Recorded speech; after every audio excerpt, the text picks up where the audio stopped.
Hello there. It's time to go to work. The Jerk of All Trades podcast is back with episode number 26 for you. What is up, Ray?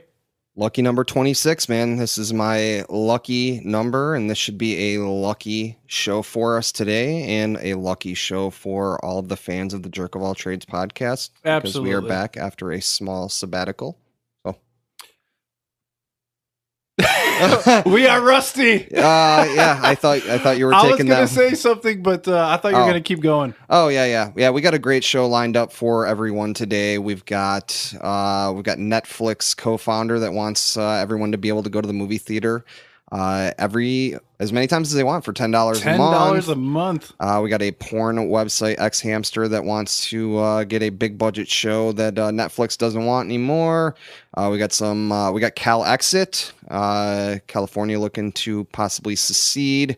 We got a lot of fun videos. We got the Juggalo rally. So we've got so much lined up for everyone today. So it's going to be a great show. Yes, lots of craziness going on in the world. Hopefully everybody is safe and sound wherever you're at. Hopefully, If you're listening to this, it's a good sign, and that means everything's okay. I would hope so. If you're in peril, you probably shouldn't be listening to the Jerk of All Trades podcast. No, so, well, I mean, maybe you should. Maybe they need a good laugh or something. So yeah, absolutely. If we can give you a good laugh, that's good. Me and Ray took some time to take a break. Had some ideas for the show and stuff. We were thinking about starting up a Patreon. We still might do that, but in this time of hurricanes and people not having houses to live in, I find it a little difficult to ask people for money right now. So. But if you want to give us money anyways, you can go to our website. I mean, and our if support you want page. to, we have a support page. We still want to go to Bald Head Island. What's the link? joatpodcast.com/support. Support. Yep. Okay, so if you absolutely have to give us your money, go ahead and do it. But it's a little tough for me right now with people floating in the water without a house to live in. I feel you on that. So, anyways, back to our regularly scheduled program. Game of Thrones, Ray. Yes. So we promised you guys some Game of Thrones talk. This might not be what you were expecting. Yeah, and I'll tell you what, man. When you play the Game of Thrones, you either download it or it seems like that's all you do is you just download it. So let's talk about piracy and Game of Thrones and a little bit of hack action too. Yeah, we got the Game of Thrones is changing the game. Game of Thrones has been pirated as of September 3rd over a billion times. 1 billion times. So if this show would have came out like 25 years ago, HBO would be like on Bald Head Island with Bill Gates and fucking Richard Branson and Jeff Bezos and shit, right? Yeah. But since it came out in 2015 or whenever it came out, they're not making any money off this shit because people are just watching it however they want. I think that they're still doing all right for themselves. They have the numbers here, and I can't find the actual numbers of how many times it was legally watched, but it was probably watched a lot. Yeah, it was watched a lot of times legally. I'm sure they're not hurting, but I'm just saying it would have been astronomical. Well, it's like TV ratings, like back in the day, pro wrestling used to get really high Monday night ratings, and now those ratings probably used to get really high Monday night. Oh yeah, and then Tuesday night too. And so with the streaming and the downloads and the torrents, it's easier to just say, you know what? I can wait. Even Hulu Plus, if you got Hulu Plus, it's like, I'm kind of busy on Monday. Let me go ahead and check this shit out on a Wednesday or something. Yeah, I mean, the way that you watch television is much different than the way it used to be where, you had to watch it at that exact moment. Now you don't have to do that. Now you can watch it whenever the hell you want to watch it, and you can watch it for free too, which is also nice instead of having to, pay for a ton of services, which I actually do. I mean, despite the fact that you pay a lot. My friend illegally downloads allegedly things. But I will tell you that having a service like Netflix or Amazon Prime, or actually I have Amazon Prime more, just for the shipping, but the video is actually an added bonus. But, I've utilized some of these other things like Kodi and that, and a lot of times the interface and stuff really sucks, and you get bad streams and shit. And so that's one thing with Netflix, Hulu, all that type of stuff. For the most part, it seems to work pretty well. I was trying to watch the Conor McGregor Mayweather fight during the fight on Kodi, and yeah, it was just a done deal. I gave up, and I still didn't pay for it. I waited until it was over and I downloaded it, but still, same difference. But yeah, HBO, yeah, they're saying here episode 1 of the last season, the newest season, had 16 million plays on the HBO app compared to 187 million plays from illegal sites. That's from one episode. Yeah. I mean, it doesn't help either with the hack that recently happened to HBO.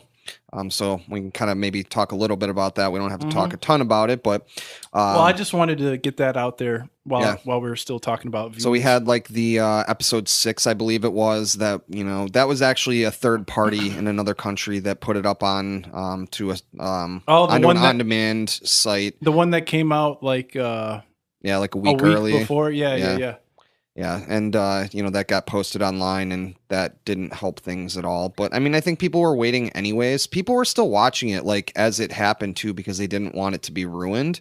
But not me. Obviously, a lot of people were watching it after the fact as well. I'm sorry, I couldn't do it. I just, if you wave a piece of chocolate cake in front of a 6-year-old child, they're gonna eat that motherfucker. It's just the way it is. Absolutely. I'm not comparing myself to a 6-year-old child. But with Game of Thrones, I do have childish tendencies. Yeah, I mean, that's the thing, too, though, with these services is that you have to determine, so like as a subscriber of a couple of these things, personally, I have Netflix, I have Amazon Prime, and then I have Shudder, as I'm a big horror fan. But you have to kind of choose where to put your money. And if you have every goddamn streaming service out there, you're going to be paying more than the goddamn cable bill. Yeah. So you have to determine, what do you think is worth it? And so I think there's certain services like Netflix that, really has appealed to me, that has a lot of good original content and stuff where it's worth it because of the interface and the ease of having it on, my console, my Fire Stick, whatever. I'm going to pay for it. But HBO, I mean, there's just not a lot that really appeals to me on that. So personally, I'm not going to pay for HBO Go or whatever the hell it's called. So, I'm going to watch Game of Thrones illegally like, 174 billion other people or whatever. Hell yeah. Is the price range the same for HBO, or do you not know? Yeah, I think it's $10 a month. Okay, but still, it's not as much quality, right? I mean, I guess it depends on what you're looking for. I mean, obviously HBO has a lot of, original content. I ain't looking for shit. I get all my shit for free, goddammit. No. Right. Yeah. I mean, you have Netflix now, sort of, right? I kind of have me a little Netflix action. I have Amazon Prime as well. I also have, well, we won't talk about that one. But Hulu Plus, my buddy in Florida, you might know something about this. He signed up for Hulu Plus and tried to cancel it within like the 30-day trial or 14-day trial. Canceled the thing, but he canceled it through email. He didn't cancel it through the website. So they stopped charging his card, but he never lost access to Hulu Plus. Wow, that is the reverse of what I thought was going to happen. Because normally what happens is anytime I sign up for a free trial or anything, I have to know how I'm going to be able to cancel it right away, because I know that that's how they get you. Like, they get you on the auto renewal thing, and they hope that you're going to forget. So usually what I will do is I will normally sign up for something, and then I will immediately cancel it right away, and then it lets you keep it for the week. I've actually gotten... Yeah, you get that grace period, right? I've actually, one time before, I signed up for a free trial of Sling. You know what that is? Sling TV. Sling TV. I signed up for that. When you canceled it, let's say you signed up for it, you had a week. If you canceled it, it automatically canceled it right away. Ooh. Like, it didn't even give you the week. Like, if you canceled it, it was a done deal. I was like, fuck Sling, dude. Yeah, fuck that. They shut your shit down. Yeah, I don't want your shitty service. So I always make sure they always make it really, really complicated. It's super easy to sign up for these things, but it's really, really complicated to cancel them. And so that's their goal. And so I'm always trying to find a way around that. I've like on Amazon has like a bunch of like channels and stuff. Like they have like stars and some other crap. And like occasionally I'll look up a movie and it's on that service. And so like I'll sign up for the free trial just so I can watch like 976 Evil Part 2 or whatever. Oh yeah. And yeah, then I immediately cancel it. So, but you only get the 7 days and then it's done. You can't sign up for it again. So, but oh well. Craziness. Yeah, yeah. So the I don't think we really talked about the hack really all that much. I thought that was pretty interesting. This guy named Mr. Smith, had a bunch of he had a show that was supposed to debut next year that he had already leaked. He leaked a bunch of Curb Your Enthusiasm, which I actually love that show. He leaked that, and I thought one of the most interesting things to come out of this was that HBO tried to pay this motherfucker off. Like they tried to give him $250,000 at the beginning of this to not leak this stuff, and I guess he turned it down because he did it anyway. God damn, that's a lot of cake. Yeah, yeah. That's a lot of dough for illegally for committing a crime, right? That you get paid off for doing illegal activities. Yeah, I mean, what are we teaching our children? Become a hacker and get $250K from fucking Netflix. Yeah, and then eventually, you get good enough at hacking, and then you become like a white hacker, and you get well, not white, like you're white, but I am like white, Jesus. But like Santa Claus, you get hired by the companies to basically try to prevent other hackers. You become cybersecurity, right? Exactly.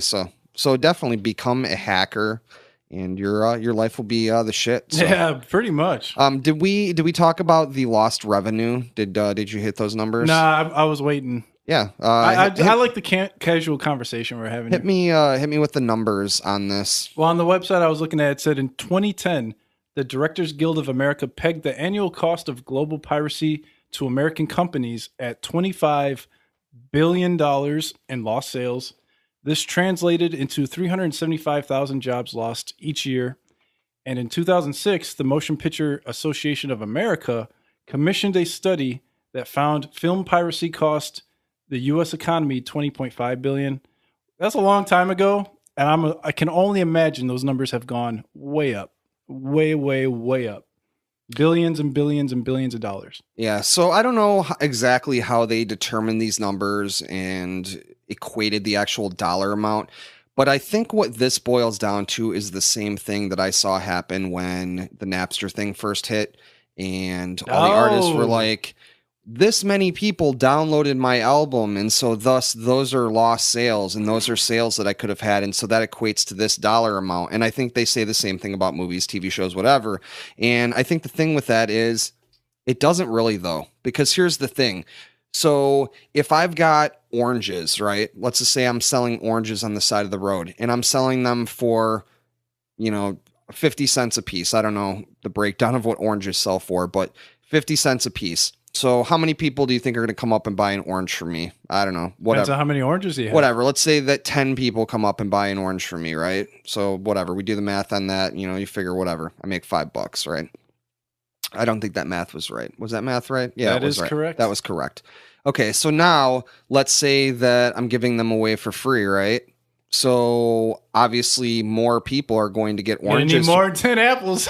Right, oranges. Or I'm sorry, apples. This is apples and oranges. Come on, man. Come on. Get with me here. You do have a very valid point. So the point is that more people are going to take oranges if they're free than if they're not free, right? So those don't immediately equate to sales. I'm telling you right now, Ray is right, because I would not watch Game of Thrones if I had to pay for it. I probably just wouldn't, even though it's a very good show. It on the surface, ignorant, stupid Eddie would look at it and say, it's got dragons, it's got this goofy stuff that I normally don't watch. I'll pass. I'm not going to pay $10 a month to watch this stupid show. That was the next part of my example was going to be, so let's say I've never eaten an orange before, right? I've never had an orange, right? And so someone gives me an orange for free, and then I'm like, oh my God, I fucking love oranges. Yeah. And then in the future, they're not giving away oranges for free, right? Now they're selling them for $1. But maybe I'm like, fuck, I'm going to buy an orange now because I really like oranges. So I think that really plays with like music too, because there's a lot of other branches in music. So like maybe, you're testing out music, you're trying it out, and now you're a fan of the band, and now you go see the band live, or you buy their t-shirt. And instead of buying a little shitty plastic disc that's going to inevitably end up in a box in your basement, instead you invest in a t-shirt that's going to end up in a box in your basement, maybe. Dude, I was so disgusted when I moved from Florida, how many CDs I had in my closet. I know, I still have them, and it's, yeah. What am I going to do with all this crap? CDs, DVDs. Have you ever seen Shaun of the Dead before? Bits and pieces. Yeah, there's a point where they're throwing records out into the sky, and they're shooting them with a gun, and to distract. Yeah, pretty much what I should have done with those CDs. And yeah, I don't even know why I brought them to Florida with me. What was I thinking? Like, oh yeah, I'm gonna listen to these CDs. Yeah. So anyway. So yeah, those don't immediately equate to sales. So I don't agree with those dollar amounts, but I will say that I'm sure that there's tons and tons of lost revenue from it. But here's the big thing. You're not going to stop piracy. You're never going to stop piracy. Oh no, never. So, like how do you deal with it the best way that you possibly can? And that is the way that the music industry, for example, did. Well, after a long, time, things like Spotify and stuff, like I pay $10 a month for Spotify. Why? Because it's easier and it's a better interface than me downloading a bunch of music that I then have to transfer onto my phone, whatever. I can get Spotify, and then, of course, Spotify is not all that amazing for artists, and they kind of get fucked that way, but at least they get a little bit more money than if people illegally download their stuff. So, I mean, you have to change, you have to do something different, and yeah, I mean, you have to adapt.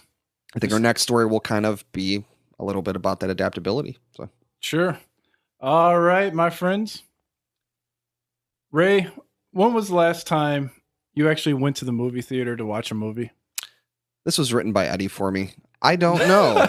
Actually, I do know. I actually went and saw the amazing movie Get Out.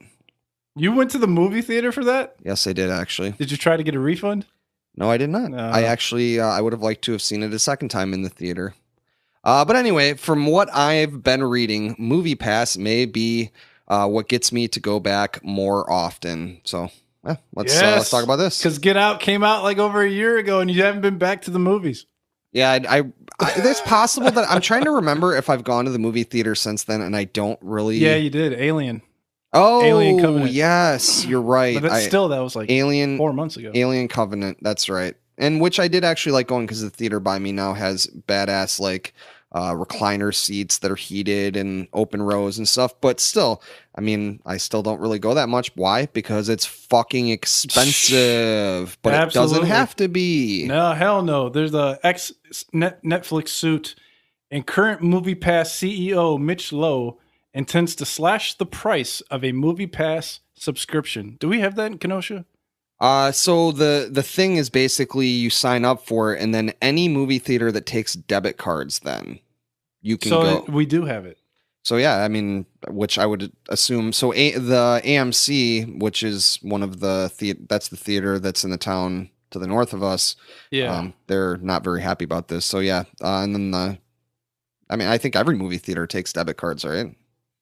I don't know. It's been so long since I've been there. Yeah, when's the last time you went to the movie theater? I went in Florida my first year down there, but before that, which was like fucking 7 years ago, and then before that, I hadn't gone in like probably like 3 or 4 years before that. So it has been. You don't really like movies that much, though, right?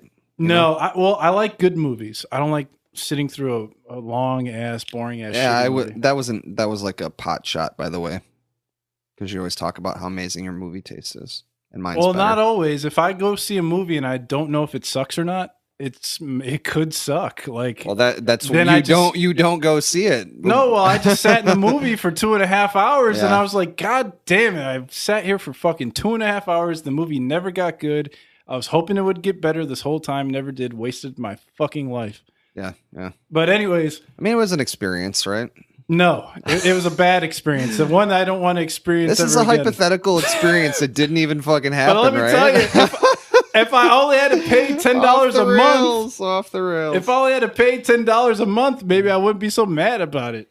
I mean, this would be another thing though, where you'd have to choose where to put your money. So, I mean, honestly, so this is cool. So basically what this is, the movie pass is essentially that you can go to the movie theater as many times as you want in 1 month. It used to cost $30 and now it costs $10. $10. So I think it's actually really cool, and I am a big movie fan, and so I would like to do this. But here's the one caveat to this. If they can for give me that free popcorn, that'd be good. Yeah, the problem for me is that, I mean, not to sound like a fucking hipster, but I'm sure I'm going to. I mean, honestly, the mainstream movie output doesn't really appeal to me all that much. And that's one of the reasons why I don't go to the movie theater that much, aside from the fact that it's expensive. If there's a movie that comes out that I really want to see, I'm going to probably go see it. Like the Blade Runner movie that's coming out, I'm going to go see that. And it's going to be expensive. I'm going to pay for it. Doesn't matter because I think it looks good and I want to go see it. Actually, I think I may. Oh, no, never mind. That's a different movie. I was trying to think there was a movie I saw after Alien, but it was before that. Anyway, but I think this is kind of like, for me, is still in the realm of like anytime. So we have Six Flags Great America here. And anytime that I have ever said to myself, hey, instead of just buying a single day ticket, you know, they have for like a little bit more, you can get the season pass. And then I'm like, fuck it. Well, I guess I'll pay the extra $20 or whatever the hell it is so I can get the season pass because it makes more sense because I'm going to go a bunch of times, right? And then like inevitably I go like one time. And then I fucking wasted my fucking money. So I will say though that $10 a month is actually quite a bit less. I mean, you can't even go to the movies one time for $10 a month. No, not even close. So it definitely it's a cool concept. And if there was a theater here, like there's some theaters that are in some bigger cities where they show like older movies, offbeat movies, cult movies, stuff like that, then I would be all about this shit. Like if I lived in Texas and I could go to the Alamo Draft House, I would be all about this. Sure. But there's no maximum on there, right? You can go every single day. You could literally go every single day. You could probably go multiple days. I got some ideas for this guy here. Get every 30 days, you get mailed to you like a hole punch card with 30 dots on it. Let's say you go 10 times in a month, you get free popcorn. You go 20 times in a month, you get to bring somebody in for free as well. Like, yeah, there could be perks. That would be cool if he could get the movie theaters to like feed into this and to help him with this. That would be needed. And that's definitely not what's happening here. So I don't actually know what the business model exactly is on how he is like how this works and that you get a ticket based on the fee that you're paying for the movie pass thing. Like I don't know the connection on that. Because, I mean, the AMC theaters are fucking pissed about this. They are not liking this, and they do not want this to continue to happen. I believe that they said that the price is unsustainable and only sets up consumers for ultimate disappointment down the road if or when the product can no longer be fulfilled. So, I mean, I think that, yeah, this is probably one of those things where it's like, this is like the free trial, right? Yeah. This is like the week free trial, and then, let me test it out. Right, and then they're going to jack it up to $30 again, which is still really not that bad because honestly now, if you go on a busy day on a Friday or something for two people, and God forbid you get a bunch of, popcorn and soda and stuff, you're going to spend more than $30 for sure on this. I think in 2009, when I took a date to the movie, it was close to like $35 easily. I talked to someone that went and saw it, and they said that with their food and stuff, they spent $50. So Jesus Christ. That's insanity to me, man. For one movie? Right. For one person or two people? For two people. Okay, two people is still high, but it's a little more understandable. Yeah, but that's still a lot. But we're living in an age where not only can you watch shit for free, but if you want a step up from that, like a Netflix or Hulu, you only have to pay $10 for the whole month. I know. So in a way, this does make complete and utter sense. Oh, I agree. This is definitely the movie theater model is outdated. I think they've done some cool things. Like they've like kind of updated their theaters and stuff. Like I thought that was a cool experience when I first went to this theater and they had, I hated going to the theater because if I got stuck in the middle and I had to take a piss, it's like, oh man, I got to walk by everyone and feel like a dick. Where now the rows are fucking huge and there's a lot less seats and you get to pick your seat before you go in and you got the reclining seats and stuff. It's super comfortable. So now when Ray wants to use the bathroom, he just gets up and starts twerking. Right. Yeah. I do my I do my helicopter. I got so much room. I got so much room. They should have urinals directly in front of the actual seat. That would be cool. But anyway, yeah. So I think they've done some cool things, but still, I mean, it's fucking expensive to go. And so, and here's the other big thing too. So like back in my day, if you didn't see a movie at the movie theater, you had to wait like what, a decade before it came out on VHS. Yeah, and like then it when you fucking took wanted forever. when you wanted to rent it, it was always out at the movie Oh store. my Yeah. dude, it was always video it was store. always out unless you knew someone at a fucking that worked at a video store, which we did. Yeah. And it looked like shit too. This coming from someone that just bought a VCR again. But yeah, you know, it was a different experience. Things looked so much better. Now it's like, dude, I bought a fucking projector from, you know, the fucking store for $80 that, you know, actually doesn't look that bad, and I get a fucking sheet and put it outside of my garage and it looks pretty badass. So it's definitely quite a different era than what we grew up in. And so there's not there, you know, unless I really, really, really have to see a movie when it first comes out, I don't have to go to the movie theater. It's a luxury. And so this is kind of, this would, you know, potentially, I don't know that I would sign up for this, but you know, if I lived in a different city and there was different availability for movies that were in the theater, I would probably sign up for it. Obsessive compulsive movie going girlfriend, this is the pot of gold at the end of the rainbow.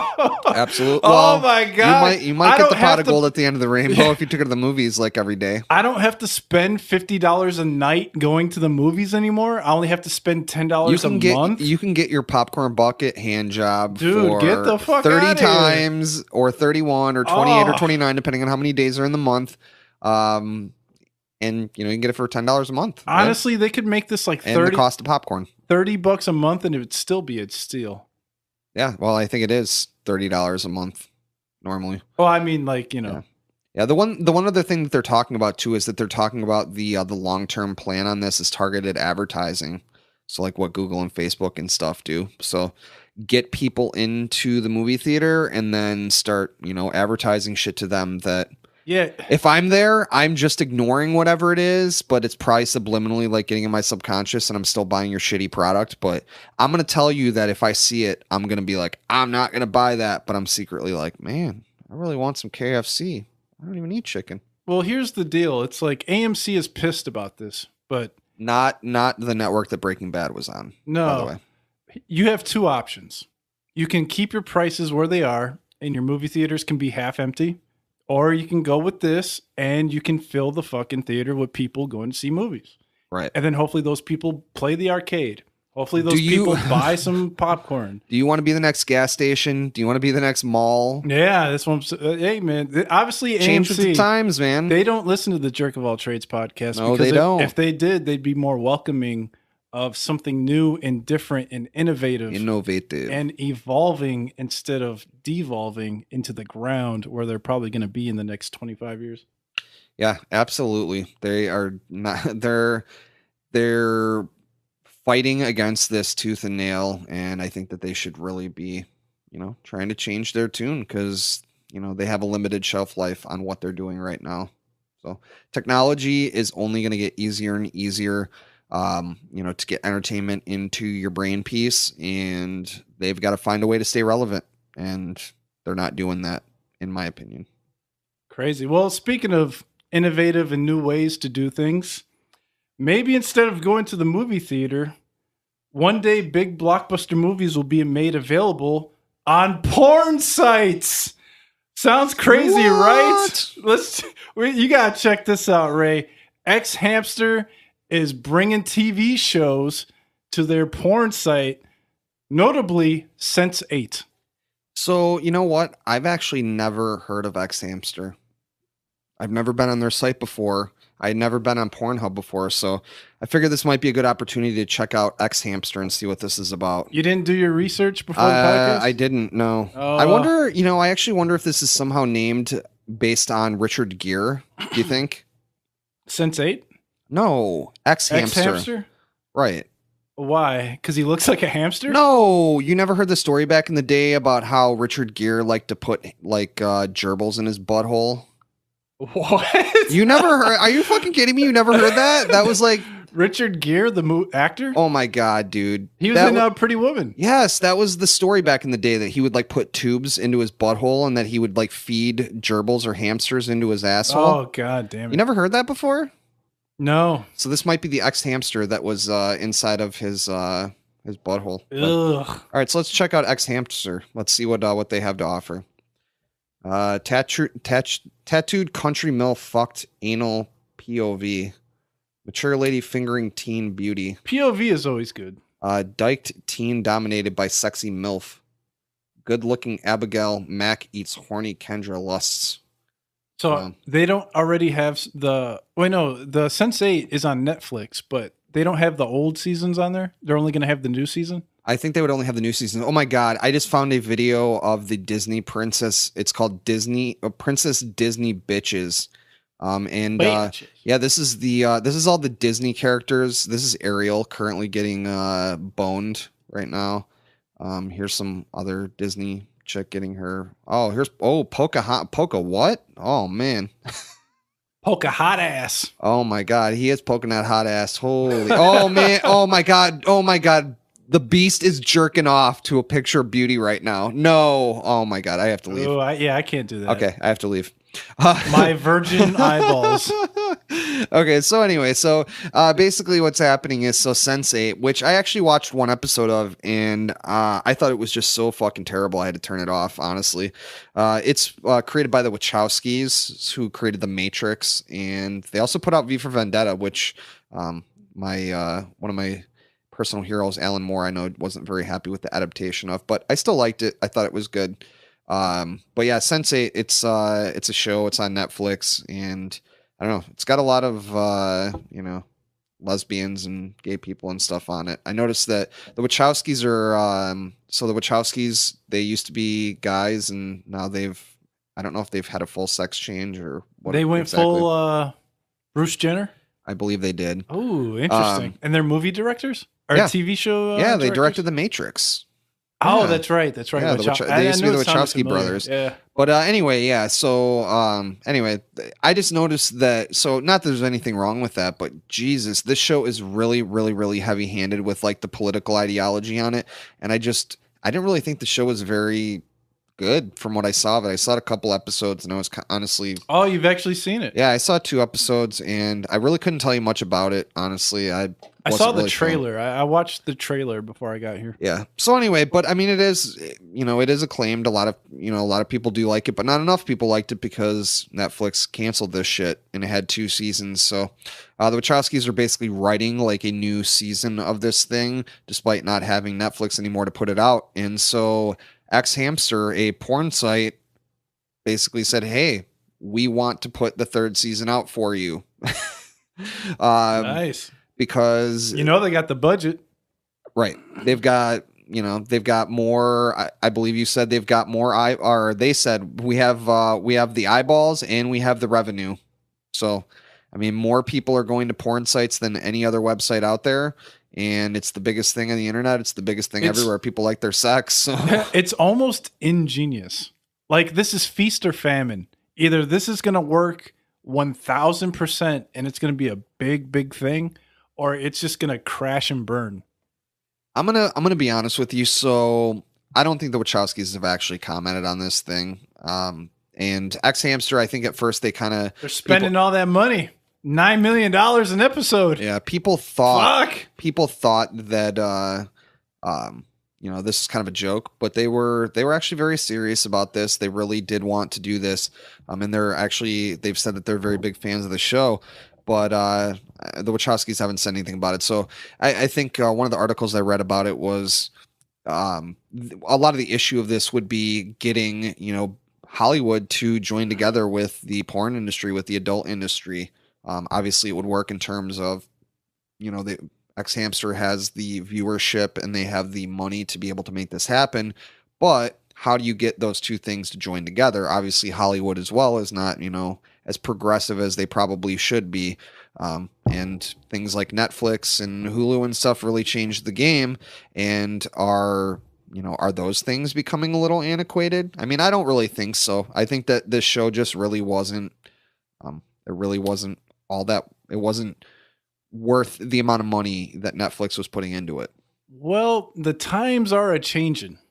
And we did do a story about how millennials like small boobs compared to big boobs. That is true. So over the course except in Wisconsin. Yeah, except in Wisconsin. Over the course of the next 10, 15, 25 years, would the newer generations be more accepting of regular, not regular, I guess, would Sense 8 going to have like sex scenes now in it? Probably.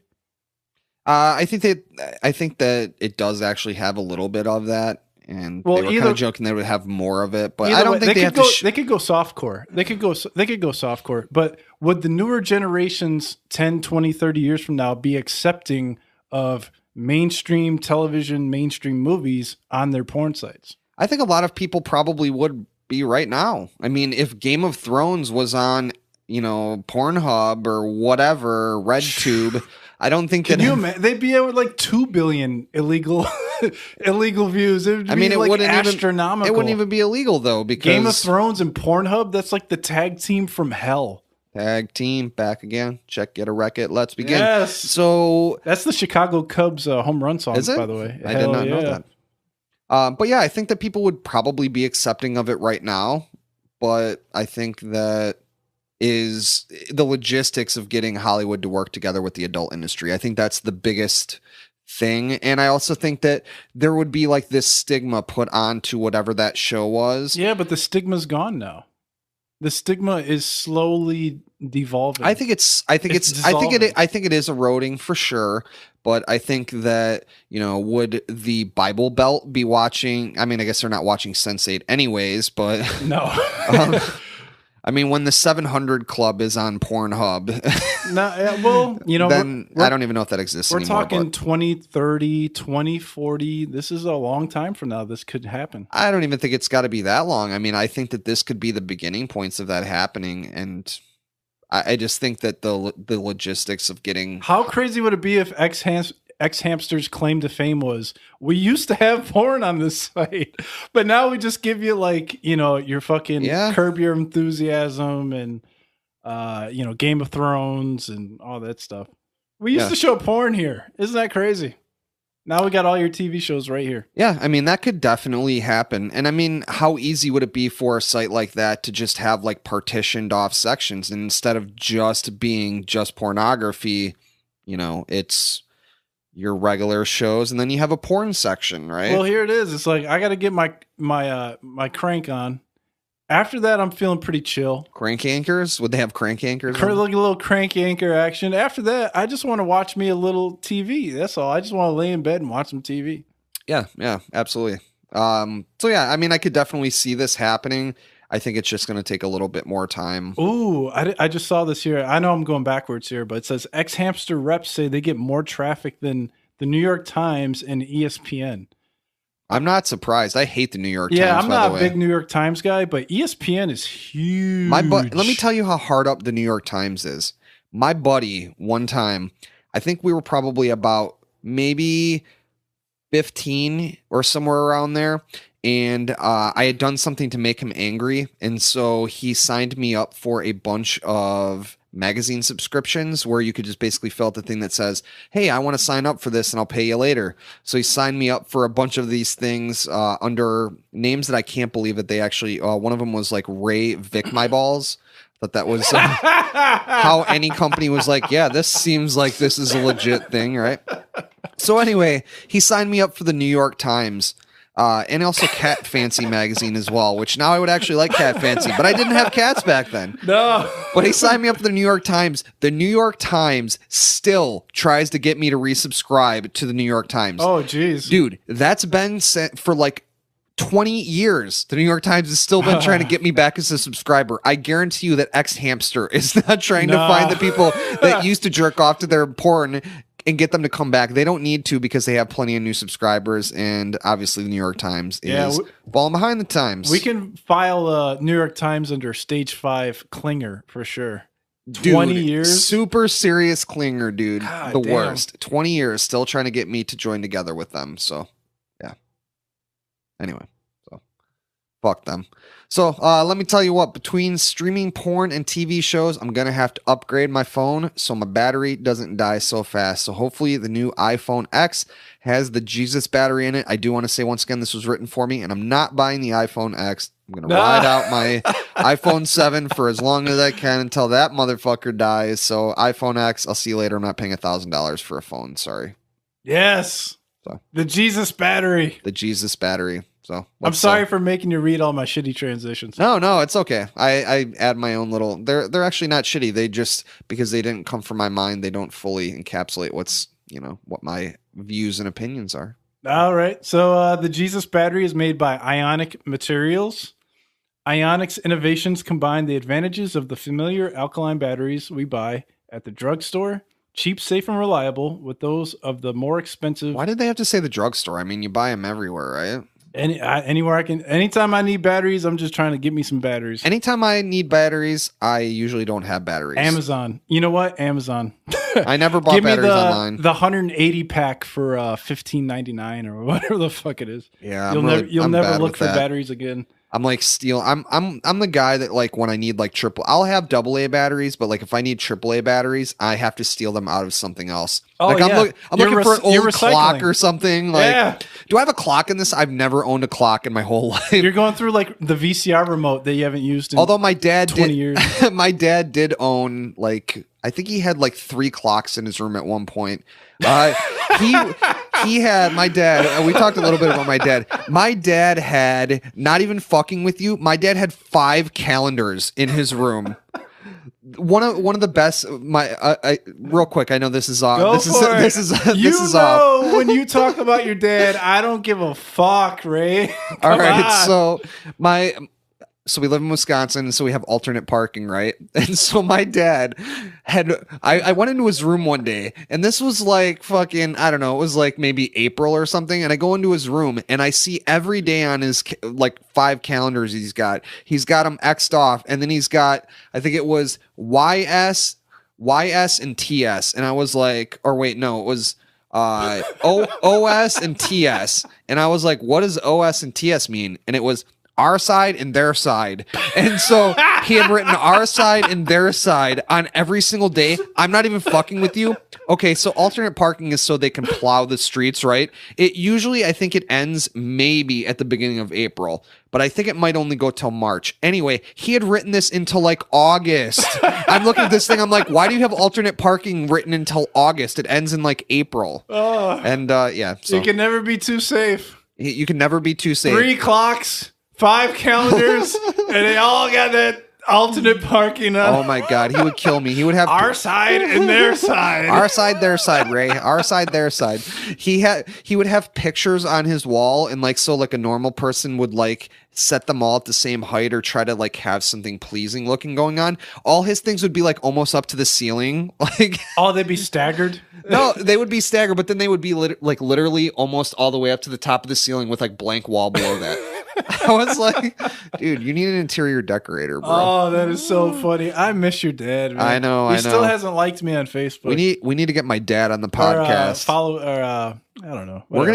We're gonna get my dad on the podcast. Yes. That will be money. He's up there as one of the all-time must-have people on the. I'm putting him on the dream podcast. I don't know if we can sign him up for Skype though. No, we're gonna have to have him in studio. That's the only way to do. Oh, that's the only way. Do you think we're gonna be able to hold a conversation with him, though? I don't know, but I think it'll be entertaining as fuck. My dad is not good with technology.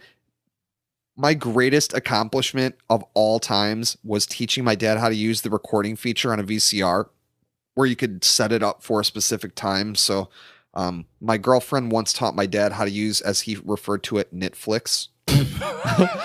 Like, my dad would just sit Netflix. there. I would come downstairs. So I gave him my Netflix list that I had since like 2002. He maxed that bitch out. I was like, I didn't even know that was a possibility. He's like, Ray, I came home from a long day of work, and he's like, Ray, he's like yelling at me, Ray, I can't add more movies to Netflix. And like, I had to call Netflix customer service. I've never called customer service on anything ever, possibly. And I called Netflix, and it turns out that you can only have 500 movies maximum.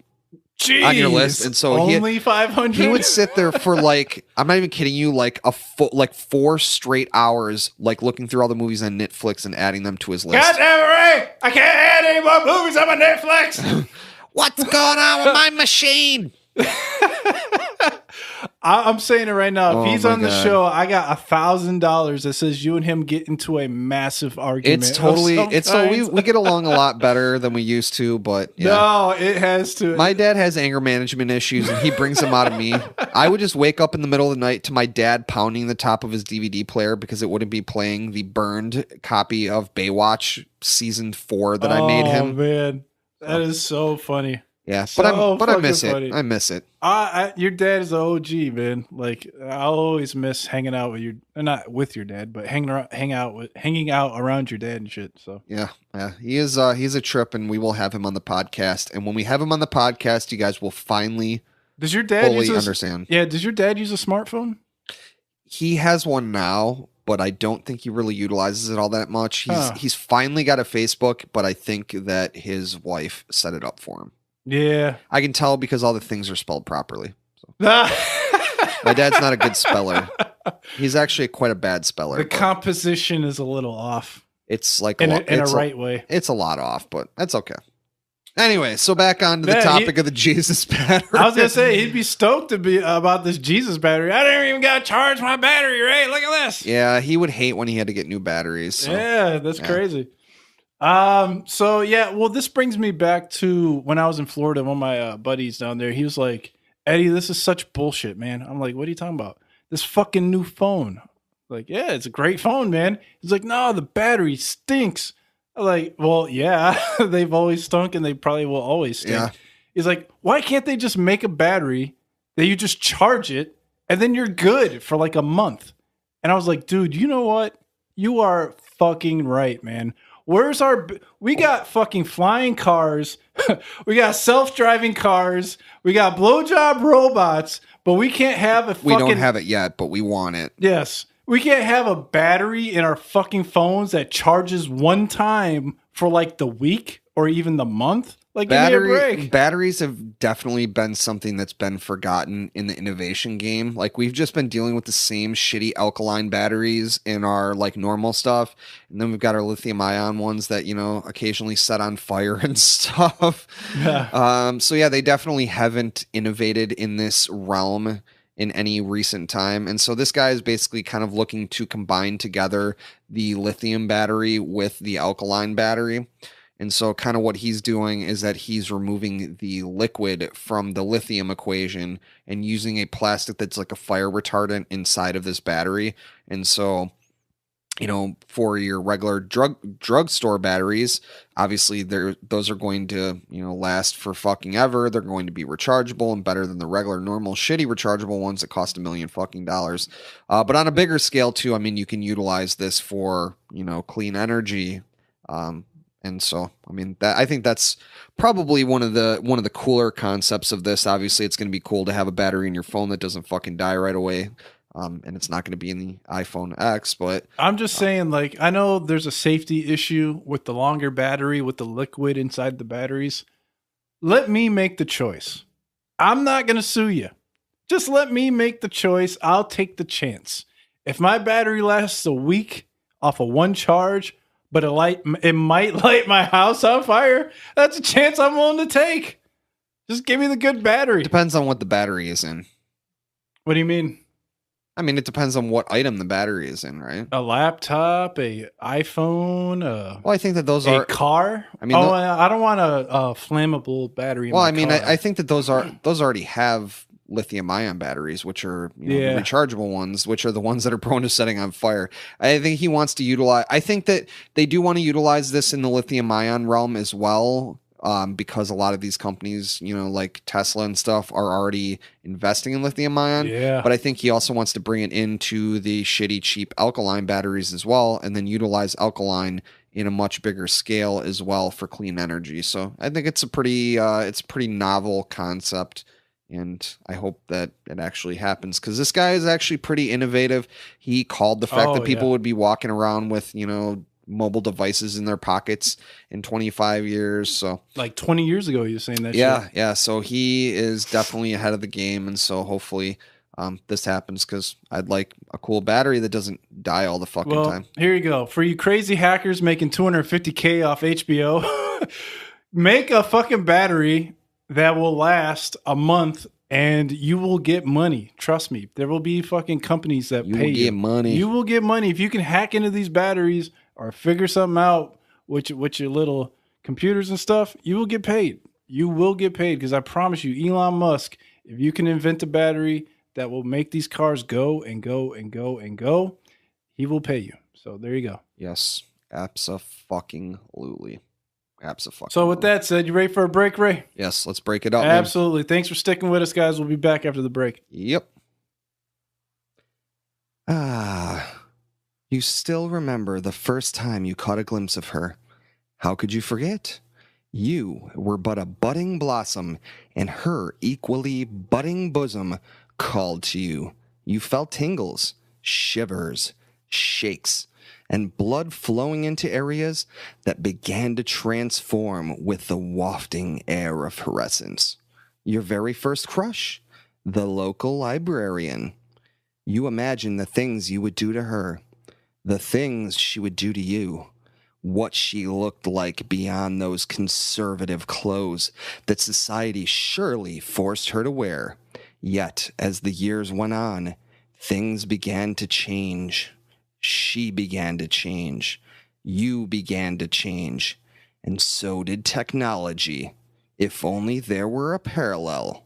You want to continue to cram your head full of stories, knowledge, and whimsical fantasies, but can't bring yourself to face the withering beauty that once hinted at an unknown primal urge that would consume you. Well, now, you'll never have to again. Audible is a new way to read. Scratch that. Listen to your favorite and soon-to-be favorite books in audio form. Audible has over 180,000 audiobooks to choose from. Many are read by famous folks you know and love, and are available to you via the free Audible app. With that many choices, you are sure to find a book you are going to love. Now, on to the good stuff. Want a free 30-day trial and a free audiobook? Well, of course you do. You'd be crazy to say no. Head your happy little fingers over to audibletrial.com/JOAT podcast. Once again, that's audibletrial.com/JOAT podcast to sign up for your free month and get your free audiobook courtesy of the jerks. Thank God, or the Matrix creating billionaire aliens, you'll never have to be confronted with the fleeting nature of beauty or try and figure out the clearly demonic Dewey Decimal System. Has the universe ever called out to you? Well, it's calling out to you now, and it demands you listen to the Jerk of All Trades podcast. Every Thursday night, Eddie and Ray tackled the absurdity of this world via a cornucopia of topics ranging from hot-button mainstream news, tech, robotics, progressive medicine, UFC, WWE, and so much more. Jerk of All Trades, changing the world, one podcast at a time. California! Oh, yeah. California knows how to party. Oh man, we've had keep it a rockin'. We've had so many fun and interesting California stories on the podcast, but this one right here might be the most progressive and game-changing of them all. Taking the cake. Oh my goodness. Calexit or Calexit or however you say this damn thing is freaking crazy, Ray. It's like a playoff of the Brexit thing, I assume, right? Yeah. Okay. So basically, a new ballot initiative has been submitted for a federal convention that could lead to California's independence from the United States. This is definitely interesting. Yeah, wow. I mean, what a precedent this would set if California just like broke off, right? It became its own country. Became its own thing. It has its own laws. It has its own, like, I guess they could rewrite their own constitution. Yeah. They could start all over again. They not 1492, but 1776. It'd be 1492. It'd be 1776 all over again. Goddamn it! How to party too. Yeah, so it's like we got a lot. I know we got a lot of friends and fans out in California that listen to the podcast. What up? I would love to get their take on this because there have been talks about Illinois breaking off into separate states because of the massive amount of debt that they have that they just can't pay off anytime soon. Let's get rid of them. Let's just subsidize them into 4 different states. Let's just give a piece to Wisconsin, a piece to Indiana, a piece to, Indiana. I mean, I guess we want the piece with Chicago, right? We would get the piece with Chicago, of course. Yeah. Don't try to take that from us. No, well, we're the closest. So, yeah. But, California breaking away into its own country. It still needs a title and a summary from the Attorney State General, and it needs to be submitted to Congress before it can go on to the 2018 the Final Frontier. Oh, sorry, that was my title for it. The ballot. Your timing is just a little off on that. My brain had to like process. The X hamster inside of my brain was traveling around. Yeah, but after it goes on the 2018 ballot, it needs 600,000 signed petitions within 6 months. And then after that, it has to go to Congress, and 2/3 of Congress has to vote on it, and it has to be amended. So it's oh my god, dude! I gotta take a nap just from hearing all those things that have to happen. Yeah, well, you're not a big fan of Congress? No, it was just like a lot of things, and my brain started to shut off there. So yeah, well, you try to do big things. It requires a lot of effort. Ralphus is actually being kind of wily right now too. So Ralphus? Yeah, Ralphus. That's the name of the hamster that I keep inside of my my anus. Oh, wait. I didn't verbalize that on the podcast, did I? Does he do security for you too? Yeah, he wears a little half-cut shirt. Is he missing some teeth? He's a hamster. He only has like 2 teeth in the front, right? Well, actually, I think that a hamster is the reverse of Ralphus, right? Because a hamster has 2 teeth in the front, and Ralphus didn't have 2 teeth in the front. Yeah. I think I may have to Photoshop Ralphus with a hamster head. That's on the agenda. Okay. All right. Continuing on. Yeah, so this is the 3rd time that the people in California have attempted this. Super interesting. I don't know if I'm a big fan of this. It would have to pan out over the course of time for me to analyze it, but it's certainly very interesting. So what's their big goal with this? Like they feel like their values are so at odds with what's happening now with our commander-in-chiefs that they want to break off because of that? Or was this something that was already happening before? They've tried this. It's happened, I think, like 50 or 100 times since like the early 1900s. Okay, so it's happened quite a few times. So it's never come to fruition. Recently it's only been like 3 times since they've tried. And more people have gotten on board since Trump got elected in November. Because they can't move to Canada. So like, fuck it. Let's California, make our own Canada. They got their own marijuana city. So yeah, might as well just make their own United States California Republic, or not United States of marijuana. So they get California. to make their own taxes, their own laws, their own. I guess they would have to have border patrol, their own security, because similar to Canada, where they have customs when you try to get into Canada, you just can't walk up in California anymore. It'd be like a thing to go to California. Let's build a wall around California, and who is going to build it? The governor. Nevada. I don't know. So Floyd Mayweather. Yeah. I mean, I would once again guess they would probably end up being Mexicans, right? So we all know Arnold Schwarzenegger hates Donald Trump. Yeah. Has he been working on this the whole entire time? The governor. Oh my God. Yeah. This is so crazy. This is where I wish that we both had awesome impression skills and we could have Arnold Schwarzenegger, talking to Donald Trump about this, but man, let's just pretend be huge. Let's just pretend that, So if California get to the chopper. if California succeeds with this, who will be the next state to do it?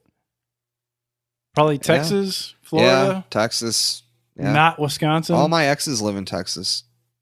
Well, Florida, you got a lot of the. Just kidding. Actually, all your exes might live in Florida.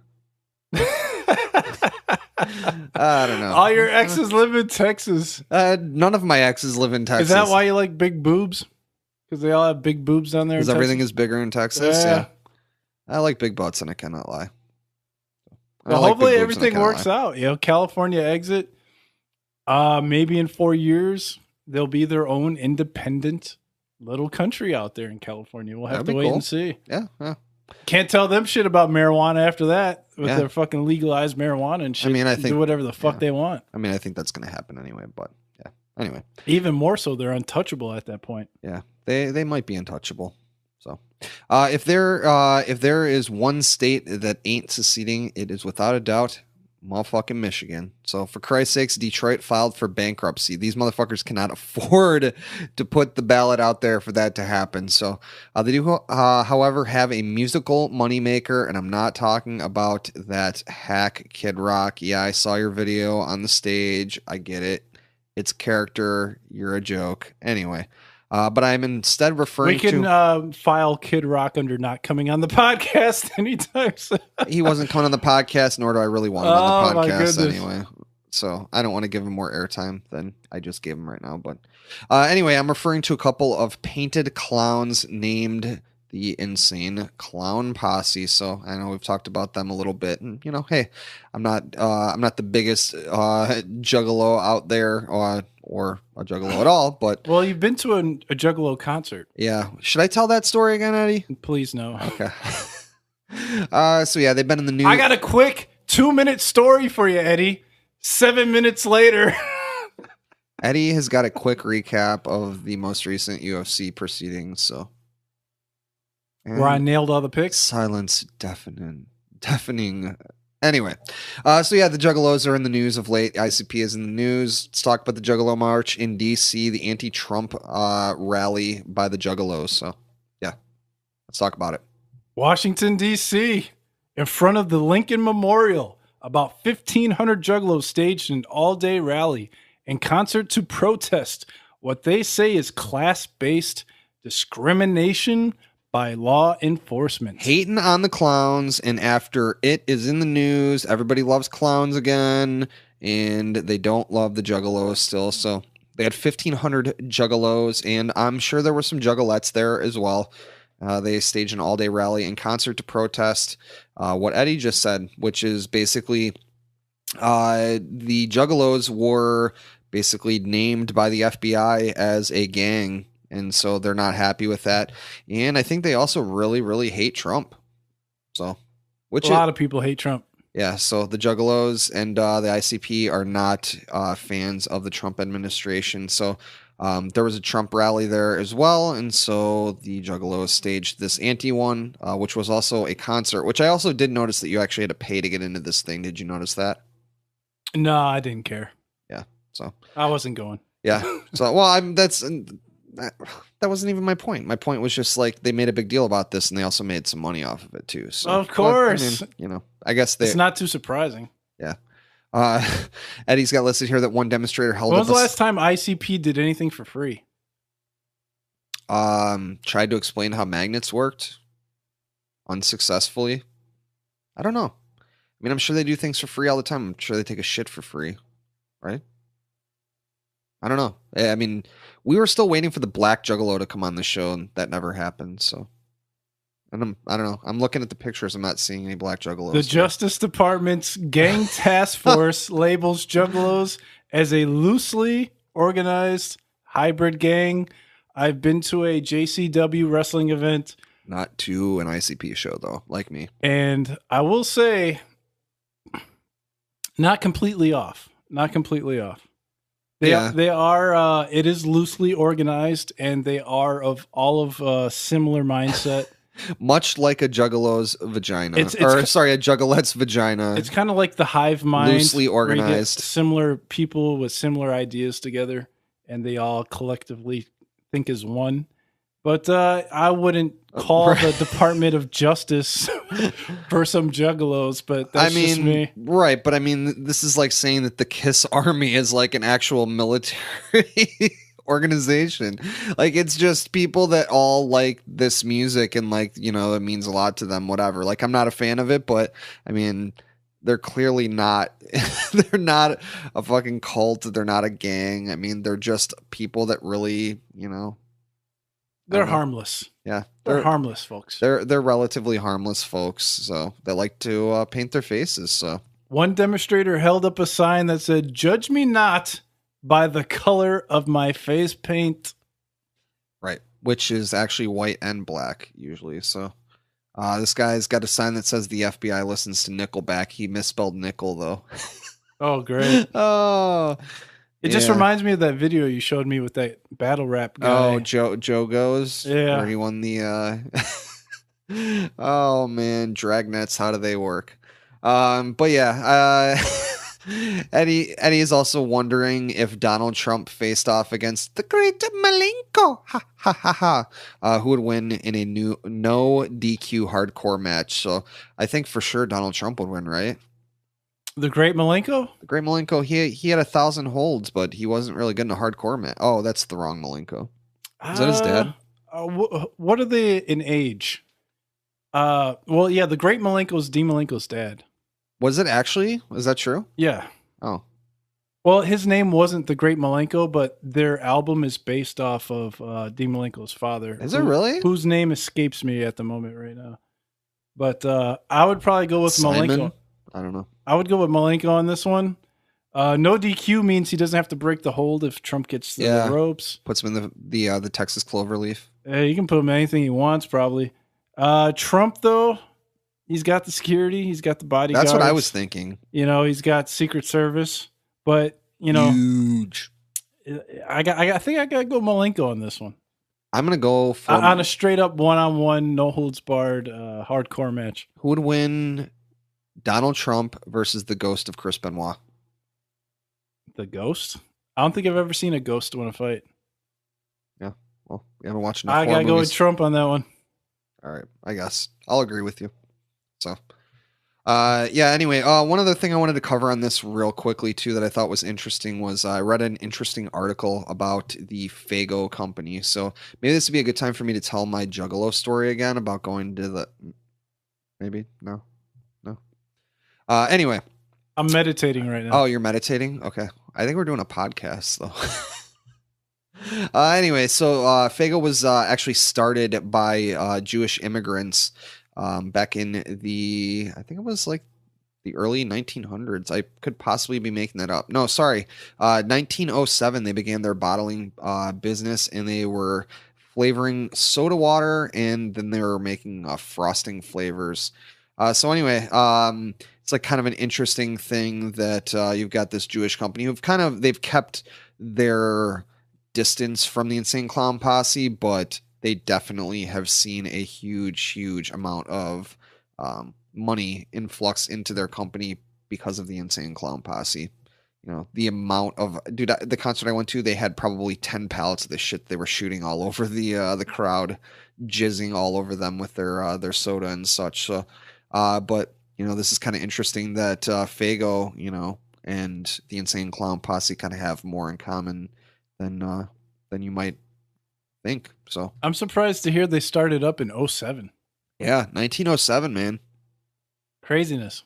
I know. Over 100 years of terrible knockoff soda. They're from Michigan too? Yeah, they're based out of Detroit. That's crazy. Yeah. I actually wonder, so Faygo, I'm sure most people know what it is, but anyway, it's like, it's a regional soda. We have it here as well. And it's just kind of like a knockoff brand soda, but I would be interested to know like how much of an impact the Insane Clown Posse had on Faygo. Like how much, like would the Faygo brand be hurting had it not been for the Insane Clown Posse? That's a good question. That's I certainly never heard of it before that. Yeah. I mean, I saw it was in the store. I don't really know though if I saw it in the store before I heard about it from the Insane Clown Posse or not. I'm sure I probably just just didn't pay attention to it because, I wasn't that poor where I had to buy knockoff soda. Anyway, so uh, I remember the first knockoff soda I remember seeing was at Quick Trip, but it wasn't Fago. It was like some other shit. yeah, I used to remember my dad used to buy some of the knockoff sodas. Like, you would get the little cardboard thing, then you would like put your sodas like in, you'd pick out whatever. The cool thing about that soda was that you could like do a mix and match. So like, you didn't have to just get like a 12-pack of Coke. You could basically like, you wanted like Mountain Dew and Coke and what, but not those, you wanted the knockoff version of them. You could basically pick your, it's like build your own 6-pack thing, which we know that Eddie is not really, all that up to snuff on the build your own 6-pack. No. When we had the beer episode, told him to build his own 6-pack, and yeah, he actually I built my own 48-pack. Right. He brought 6-packs, so or 36-pack, yeah. I wonder how the Juggalos feel about universal basic income, because the homie Richard Branson has recently spoke out about it, and I have a feeling Ray likes what he has to say. I believe that I do. I like it a lot. So I'm willing to put some money on the fact that the Juggalos like the idea as much as I do, because I think that was inferring that they're poor. So oh God, that was kind of shitty. But Richard Branson's changing the game.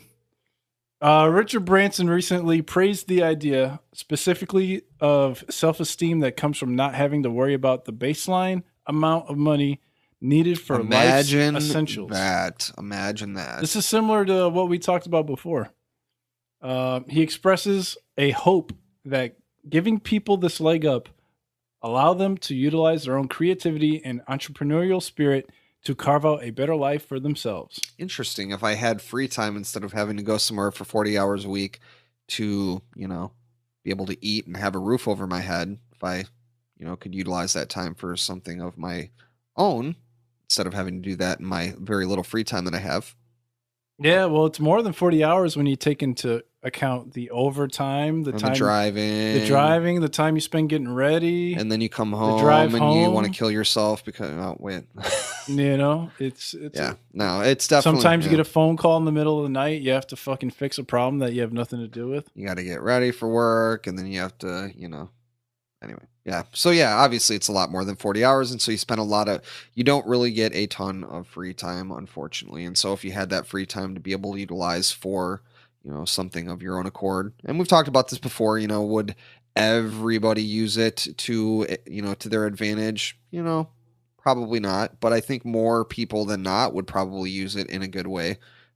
And the other big thing is, once automation comes, what is the alternative? Like, what do we do? Like, not everybody's fixing the fucking robots. So what do we do? How do we keep those people afloat, and how do we prevent them from, slipping through the cracks? Well, maybe if those fucking hackers had universal basic income, they would have to hack HBO for that $250K. Yeah, they might actually have more time to hack, though. Maybe I could learn how to hack if I had more free time. Yeah, no kidding, right? Give me that universal basic income so I can milk some of these fucking companies out of that Game of Thrones money. Milking. So, yeah, he's not the only one, though. Mark Zuckerberg recently talked about being a big fan of it. Elon Musk is also a fan of it. So, yeah, I think that it's a cool thing.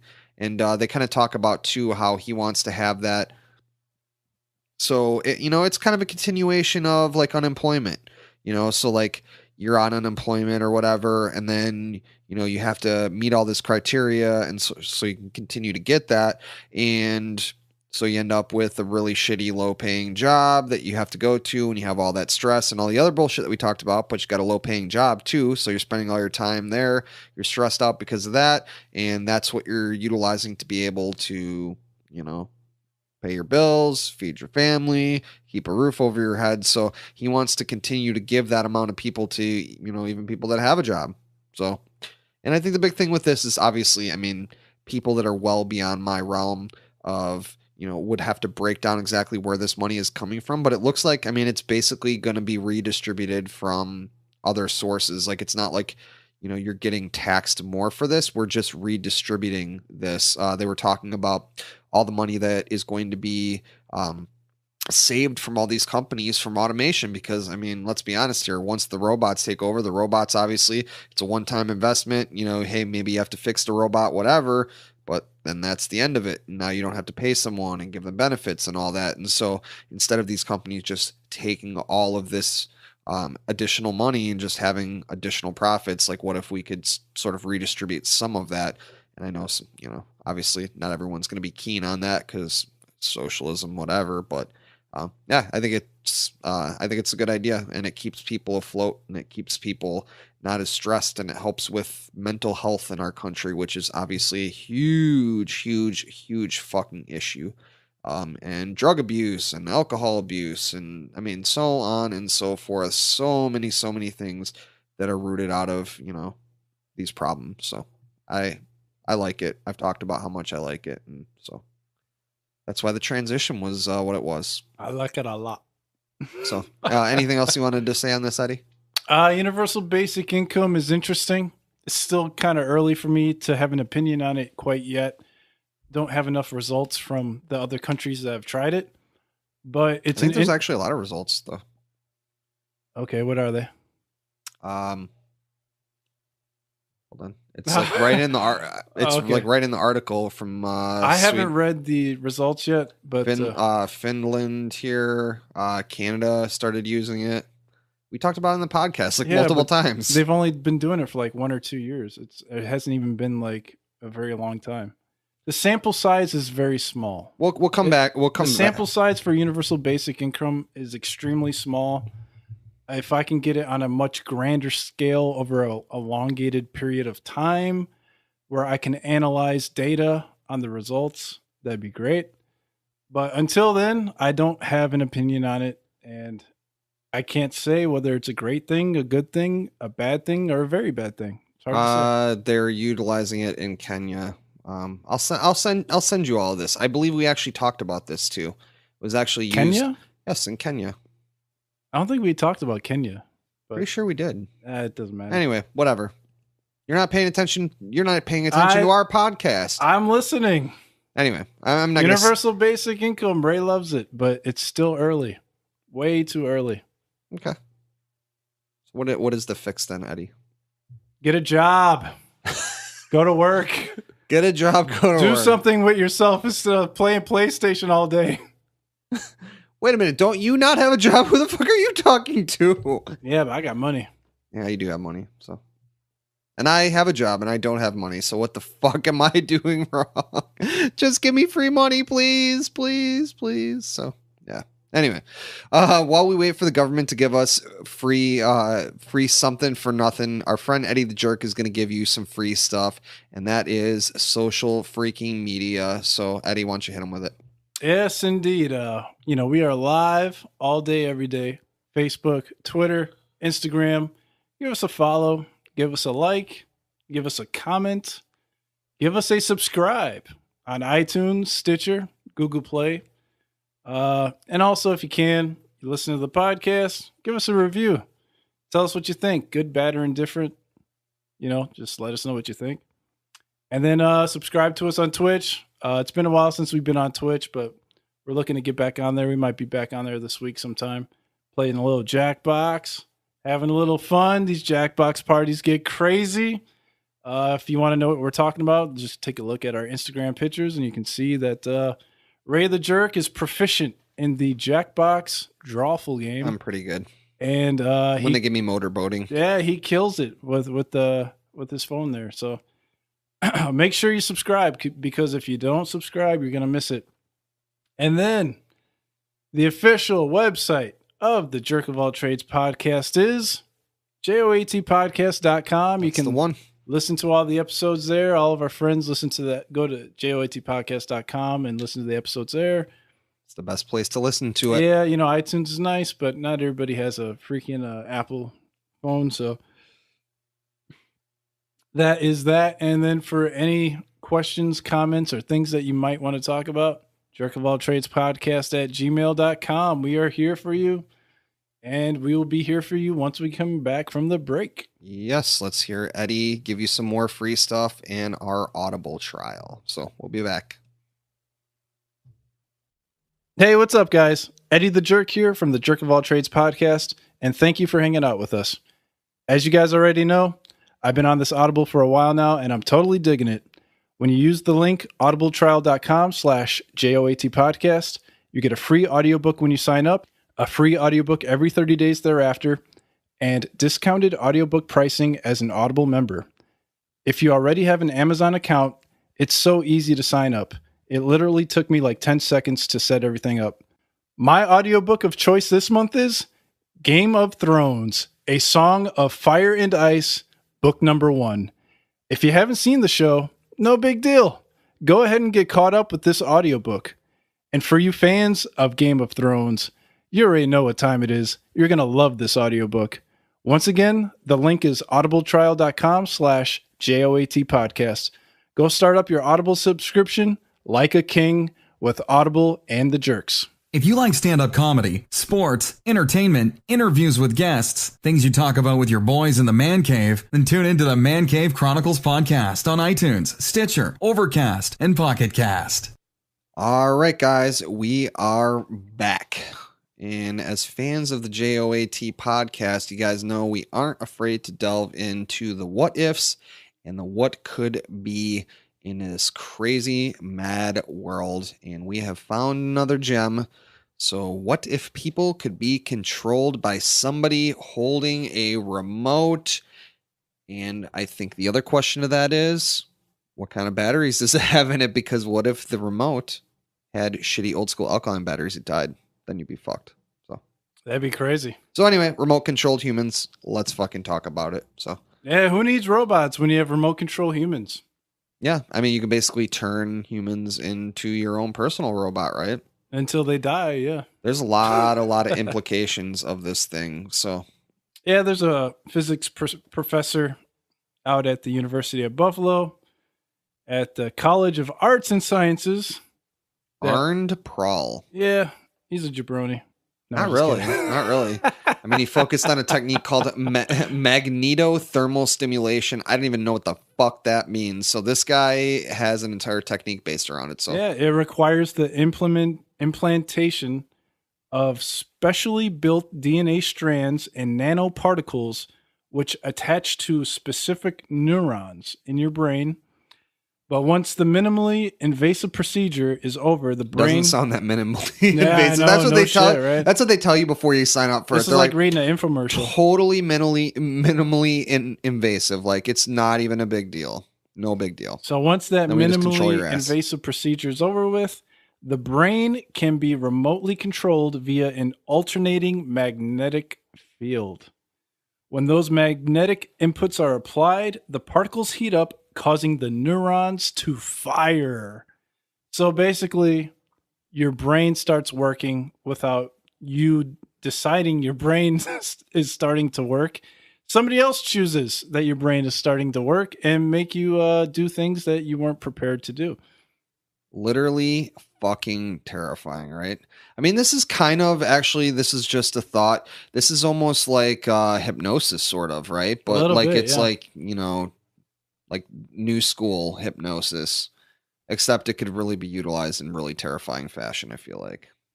So it's hard to say, but this has been done on animals already. Researchers were able to control the movement of mice, causing them to freeze, lock up their limbs. They made them pop and lock. They made run. They made the mice pop and lock. They made them drop it like it's hot. They made them drop it like it's hot. They got mice twerking. They got mice twerking in the labs. You stay away from my hamster, goddammit. You better not do anything to Ralphus, okay? You leave him alone. Well, you better keep him away from the University of Buffalo. He's not going anywhere near from there. Mr. Arnd Parali. He might staying right where he is. He might have a hamster fetish, like your boy Richard Gere. Yeah. Gerbil. I don't know. I don't remember if it was a gerbil or hamster, but I don't know. Anyway. The holy grail for dreamers like Elon Musk is that one day we'll be able to tweak our brains to eliminate mood disorders. And make us more perfect creatures. I am totally down for this. Totally down for it. You want to go ahead and remote control my shit to make me better than I actually already am? Go ahead and try it. I like to see it. I would like to do it. Okay, mind you. Okay, let's keep this in mind. Eddie, totally undecided on universal basic income, but totally down to let some minimally invasive magnetothermal stimulation surgery happen on his brain so somebody else can control his brain, his movements, his limbs. He's totally cool with that. So for sure. Keep that in mind at all times. Keep it in mind. I'm progressive. I feel for myself though, not for everybody else. Yeah, I feel like I'm not sold on this one yet. Like I'm gonna have to see a little bit more longer term research on this one before I'm letting them turn me into a pop locker, which I can't do that now. I don't know if that's actually a term. Dude, what if they could make you like super efficient, super smart, just like uber, like just driven, just making you the best possible human being that you could possibly be. Like, it would eliminate all the bullshit and just make you the most proficient person that you could possibly be. I think I would be down for that. I mean, that's an interesting Now, thing, I'm not though. At saying what that point are works. you no longer you? At what point, It doesn't matter. I sign my free name will, on it. right? If I sign my name away, I sign my name away. I'm not saying this is great for other people. I wouldn't sign other people up for this. But for myself personally, if I decide to choose this, I think I should have the choice. Oh, I'm certainly not saying that you shouldn't. I'm just saying for me That's personally. the difference between universal basic income and this stuff. You're saying I'm against universal basic income because da da da da da da. I don't think I said. But I'm okay. Listen for to how this. listen to how shitty he made me sound in this scenario. No, I'm just trying to sum it up because we're already at 1:20. It's an individual thing where universal basic income is more of a societal thing where millions of people will be affected when this is something where I will individually be affected. Right. But you have to consider that the people that are utilizing this, that are doing this, could use this for, unscrupulous things as well, right? That's a chance I take. Right. You're getting. I thought I already covered that. You're getting raped. Sorry, that's what I've been thinking. I'm raping somebody else. What do I do when the judge says you're going to jail for life when I didn't mean to rape somebody that I accidentally raped? You know what you do, goddammit. I had the nanoparticles in my neurons. You call your goddamn robot lawyer, dude. Oh, come Jesus on. Christ. I don't know if the robot lawyer is ready for this. How do we word this shit? University of Buffalo thermomagnetically. Scientists took that would be like the black market of my body. Black market fucking and made what is this called? Rape. This doesn't even have a name yet. Someone. Okay. All right. Scientists took control of my body. I already have an idea of what my alibi would be. Brain. As long as I keep my documents, I should be fine. Okay.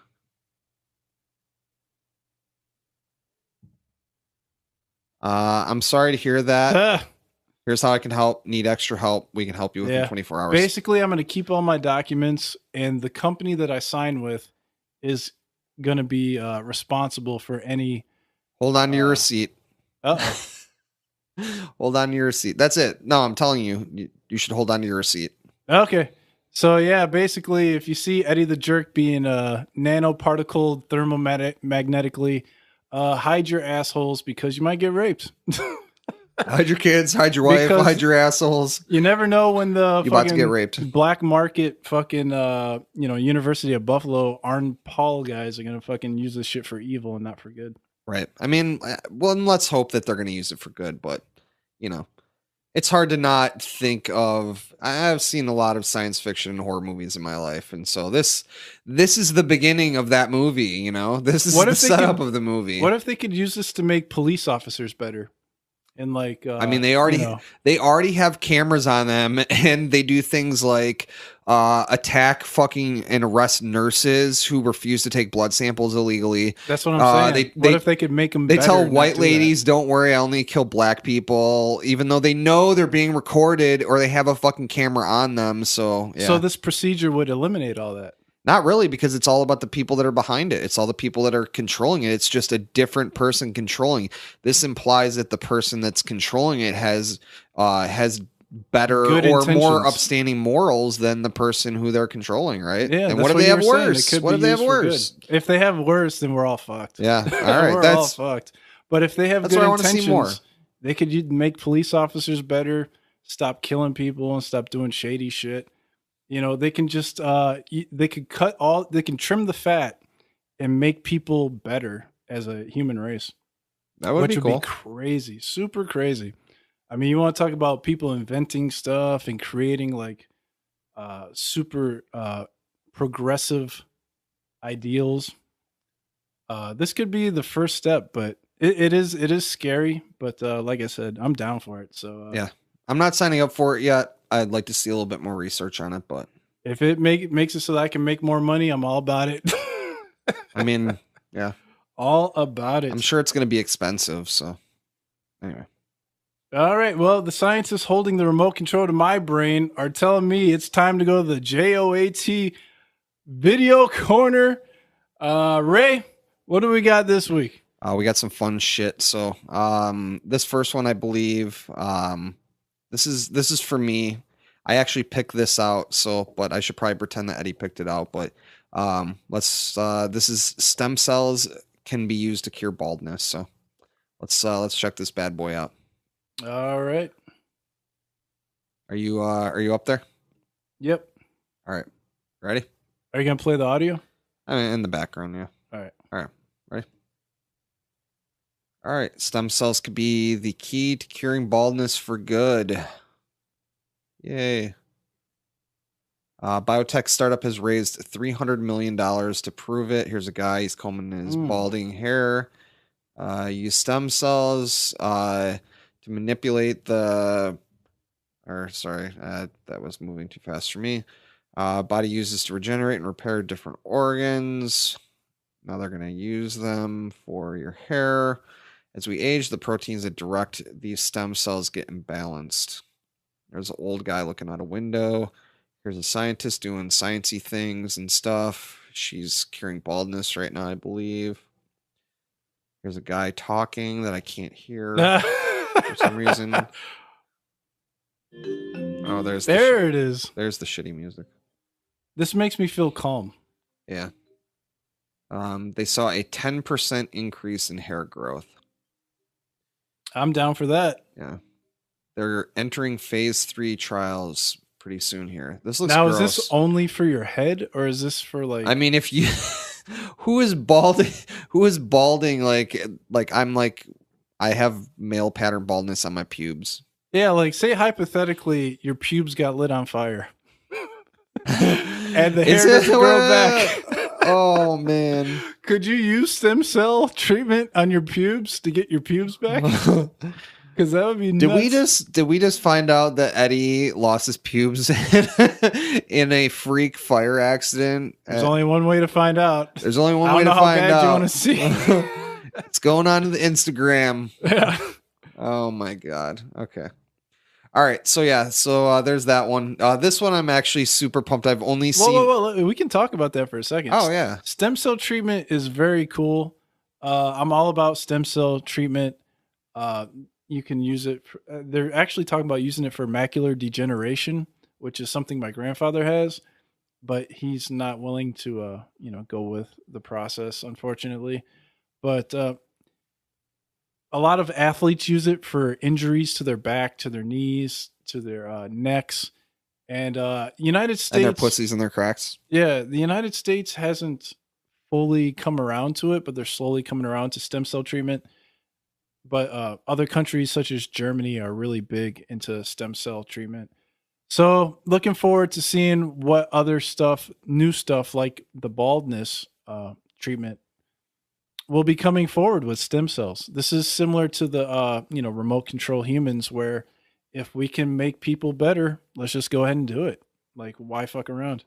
Yeah. I mean, as a bald man myself, as a future resident of Bald Head Island, or a current resident of Bald Head Island, figuratively or not figuratively.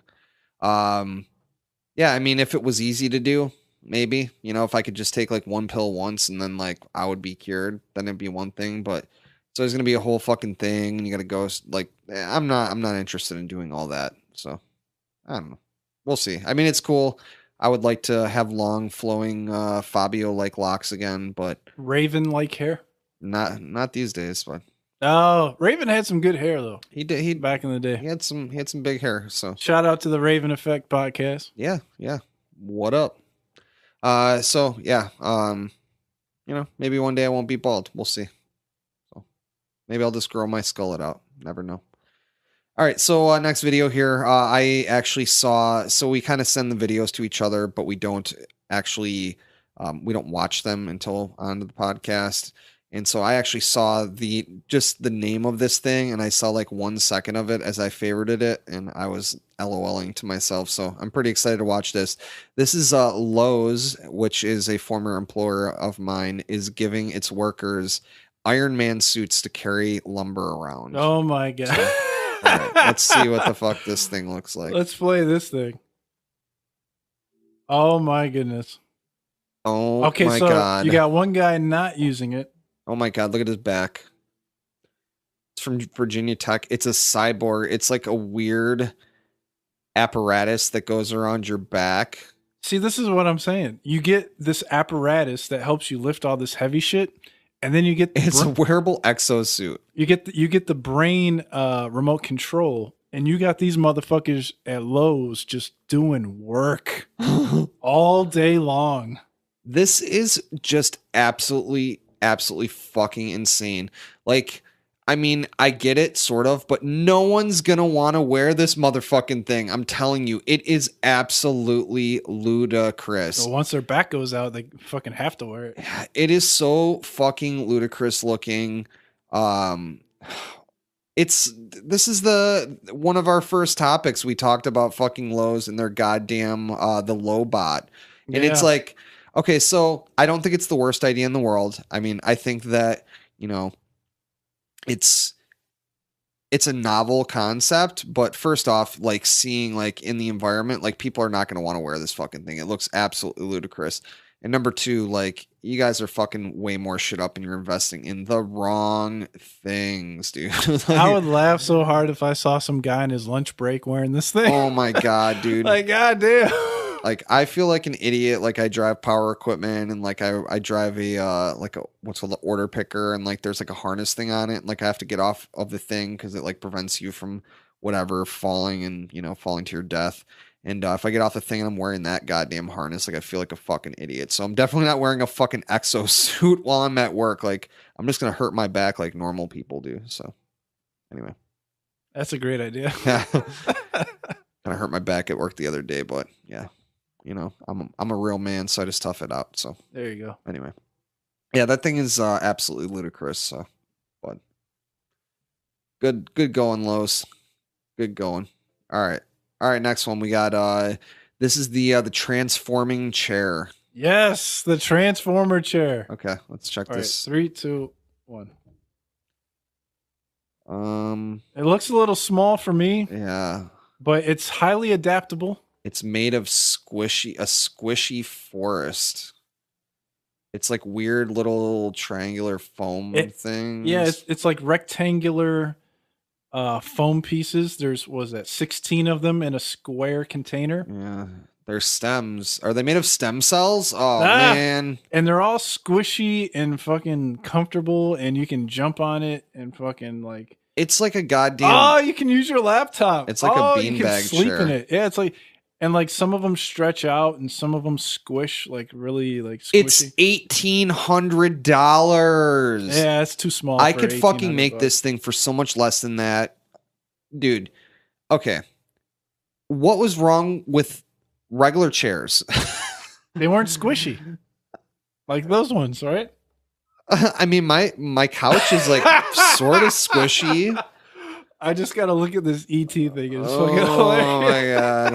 Oh God. Okay. You're not supposed to be on ET. I know, but I X'd out the window and that was the next window that came Don't go up. there yet. All right. So we got next one. Then this is on my videos. This is the first video. These are the Pizza Hut shoes. All right. They look like Reebok pumps. Yeah, they look like pumps. Their shoes. They're high tops. Their high tops are white and red. Yeah. You got turntable. You got the mix. No, I don't see a mixer there, but they got turntables. You scan the code. Wait. No, this is former innovations that they had. They had the turntable pizza box. This now you press a little thing like the pump thing. It's the Pizza Hut logo, and then it sends oh my god, like a Bluetooth message. Yeah, it sends out to the app, and you get your Pizza Hut pizza. So you just have to wear these goddamn ridiculous looking sneakers to get it. Man, I mean, this is ludicrous and not something that's actually going to be, people are not going to be buying these in the store. But the motherfuckers in the hurricane right now, fucking wishing they had some fucking Pizza Hut fucking shoes. All right. So the actual full video of this thing actually is on multiple different porn websites. I believe it's actually on X Hamster. Is it on X Hamster? Yeah, it is. Wow. I think I looked it up earlier. Huh. That which actually goes against my notion that I'd actually never been on X Hamster. 2 minutes? Yeah, so this is the ET pornography. Not safe for work. Be careful Yeah. if you're Googling this behind the desk there. Okay. So you want to play this thing or what? Yeah. So or let do me you know. want to read this? No. I mean, we don't It's have just to. oh yeah, this is the video corner. Fuck reading Right, anything. yeah. All right. One, Okay. 2, 3. There's a guy just getting his boogie down with Oh, it's not working. Mine's not working. It's just black. No. oh my god. It's not loading. Vimeo, you suck. Wait, let me refresh. I'm All gonna right, refresh real quick. refresh. And then I'm gonna click play. It was just a black screen. You gotta get There it is. Holy fuck. You got it? All right. Yeah, you want me to pause it or are you going? Well, 3, 2, 1. All right. Wow. He is just getting his boogie down. So ET. this is a porn. I don't exactly know when it's from, but it's sometime in the 90s. It must be.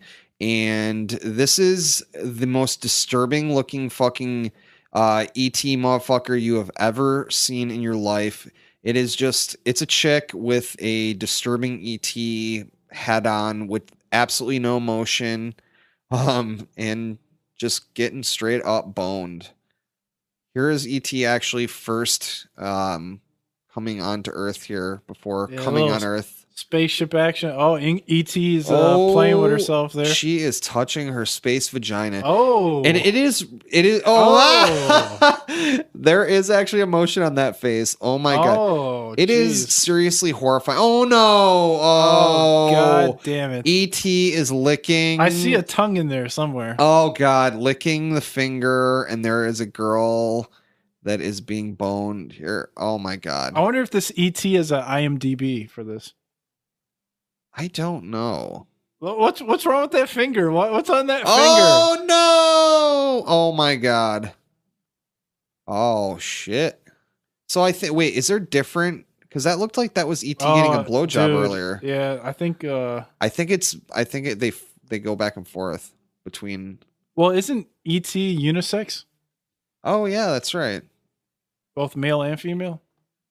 And we should also mention too that this is not like, the porn parodies of like the bigger studio porn things. Like this shit is straight up filmed on a fucking like Casio recorder. Like this shit is so. It's so weird with that head. That head, the eyes don't blink, and it's just like staring off into space while it's getting boned. Oh my god, This is so strange. And keep in mind, the whole video does exist online. I feel dirty for watching this. And there it is. There it is. The ET porn. That was very strange. Yeah. Yeah, it was definitely. I didn't hate it though. That was better than the other robot video from last week. Oh yeah. Don't worry. The crying robot. Don't worry. I have plenty of stuff. MacBook existential. MacBook X. Yeah. I think that was it. Anyway, so yeah. Interesting. Go check out your ET X Hamster video. It's kind of funny. And yeah,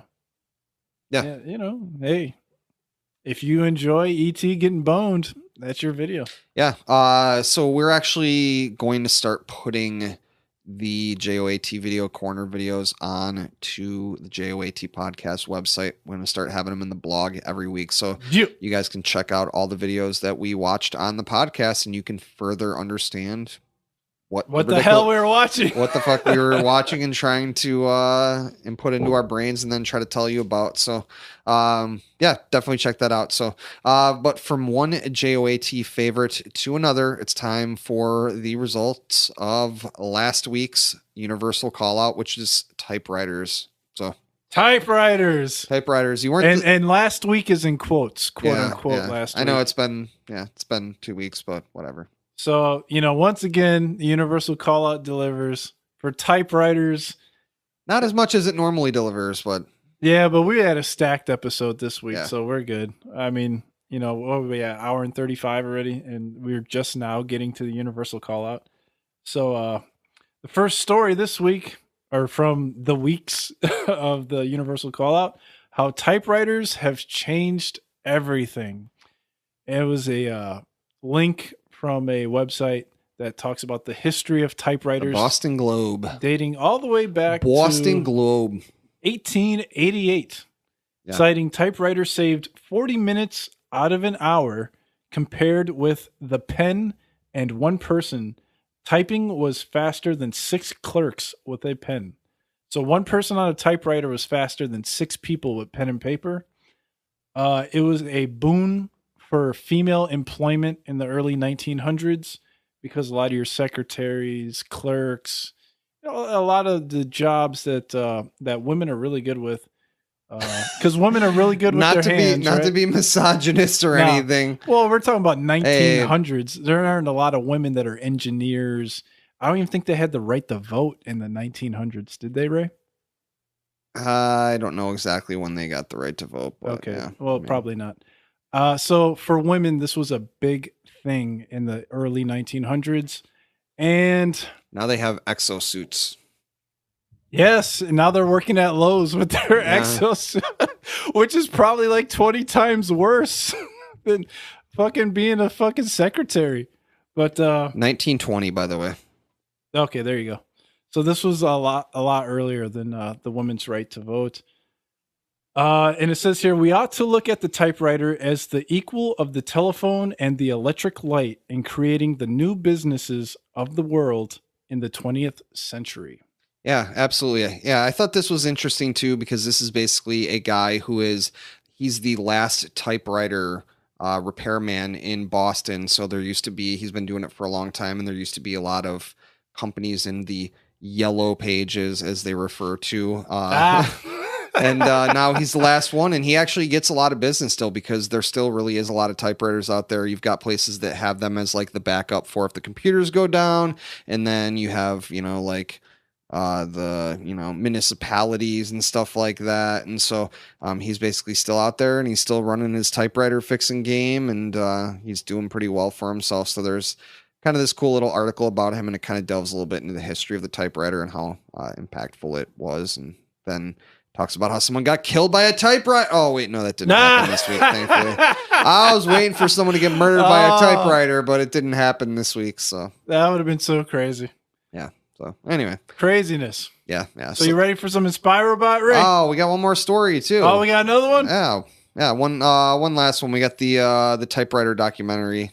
Tom Hanks. Yeah, Tom Hanks. Big collector of typewriters. Who knew?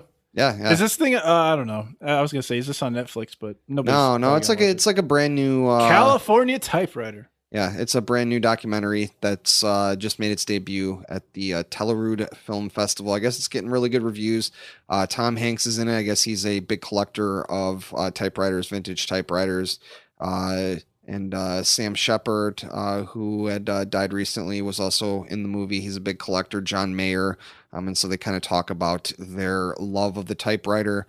And I guess for me, the big thing that I kind of realized, I mean, I'm not a typewriter guy. I never had a typewriter my whole fucking life. But I think it's just kind of the big thing with, like, it's like the reason why I like vinyl records, It's like that kind of like, there's something kind of classic and nostalgic about it. And, kind of having that physical that physical thing that, you know, like if you're a writer or something that you like do your writing on. So it's just kind of different. It's a little bit more connected than, you know, your computer would be, I guess. So Yeah, as a person that has actually typed on a typewriter, I'm not a huge fan of it.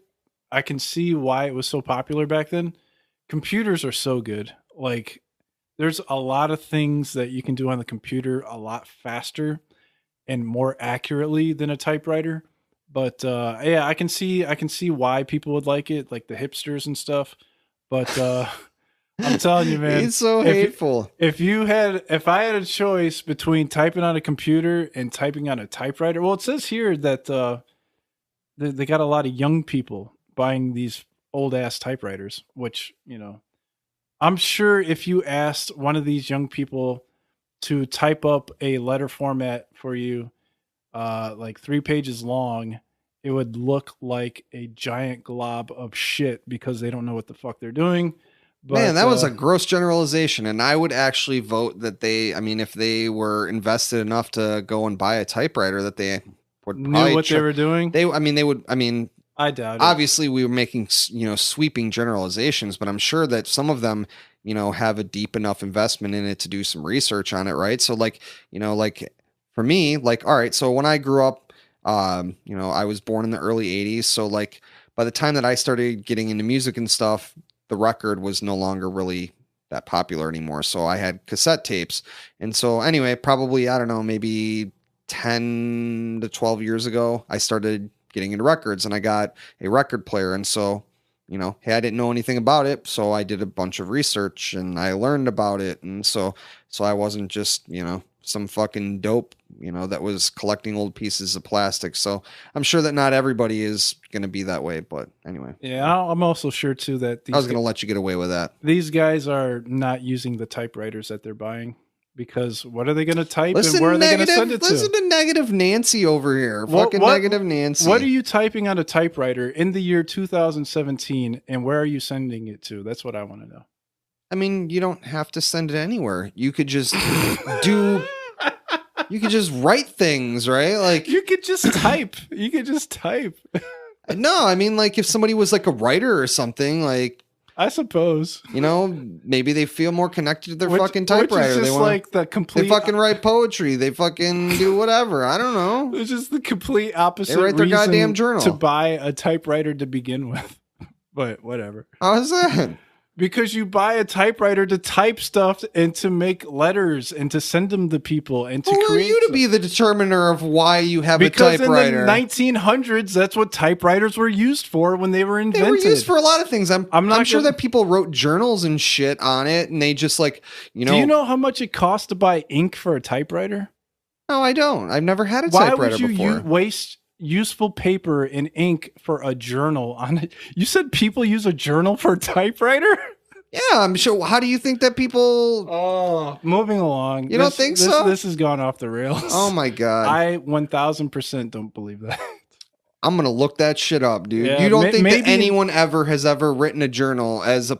I'm saying when typewriters were invented, that was not its purpose. And that people weren't using their resources as far as paper and ink to create journals when they fucking had to probably walk to the department store back then to get fucking paper for their typewriters. What world are you living in? I mean, come on.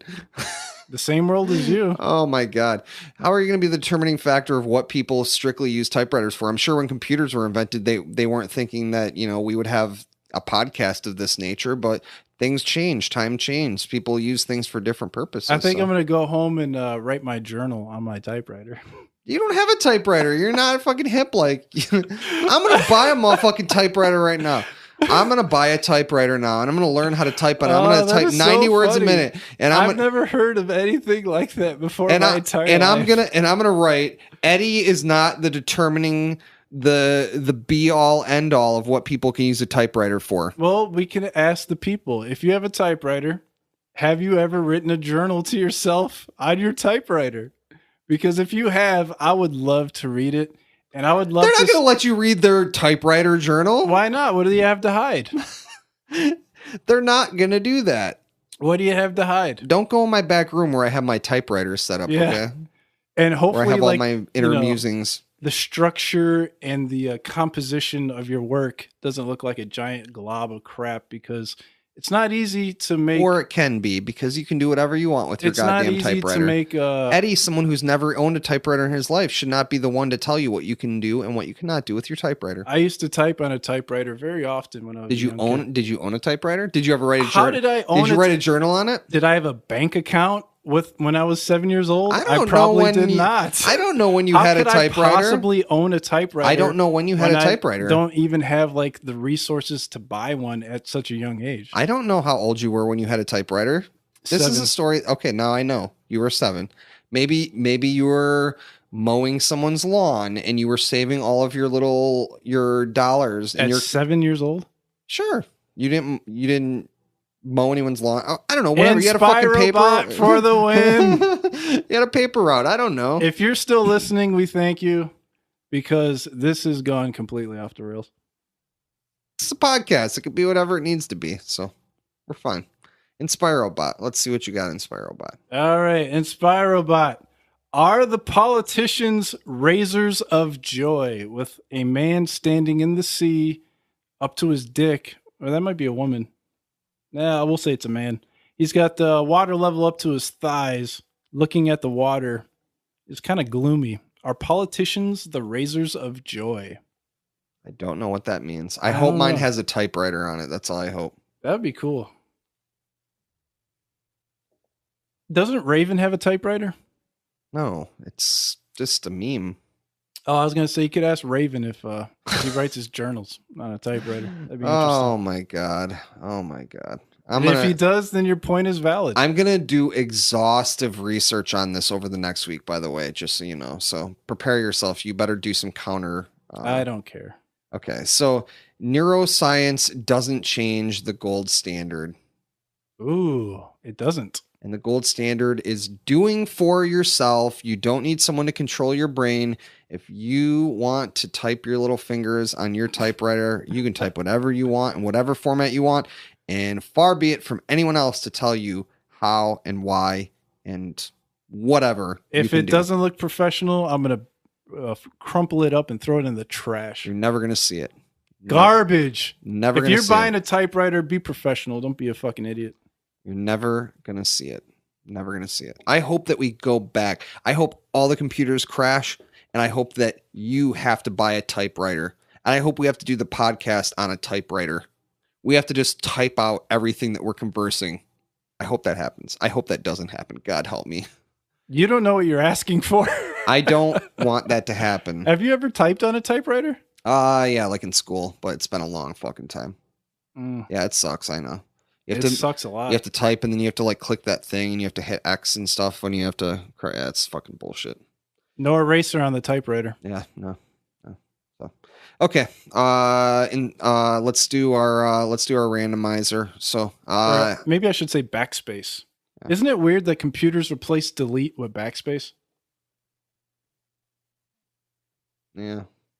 Kind of. Yeah, I don't know. I guess it does make more sense. It depends on your keyboard, actually. Mine's delete. When you press delete, it deletes the letters? Yeah. Huh. I have a Mac. Different. You have a neck? I have a Mac. Oh, a Mac. I have a Mac. Yeah. Yeah. It's not backspace. All right. Anyway, how many topics do we want? Let's go 12. 12. Is that what we did last time? Sure, why not? And let's hope we don't get typewriters again. Typewriters, such good quality content with typewriters. We would never argue over anything else but typewriters, right?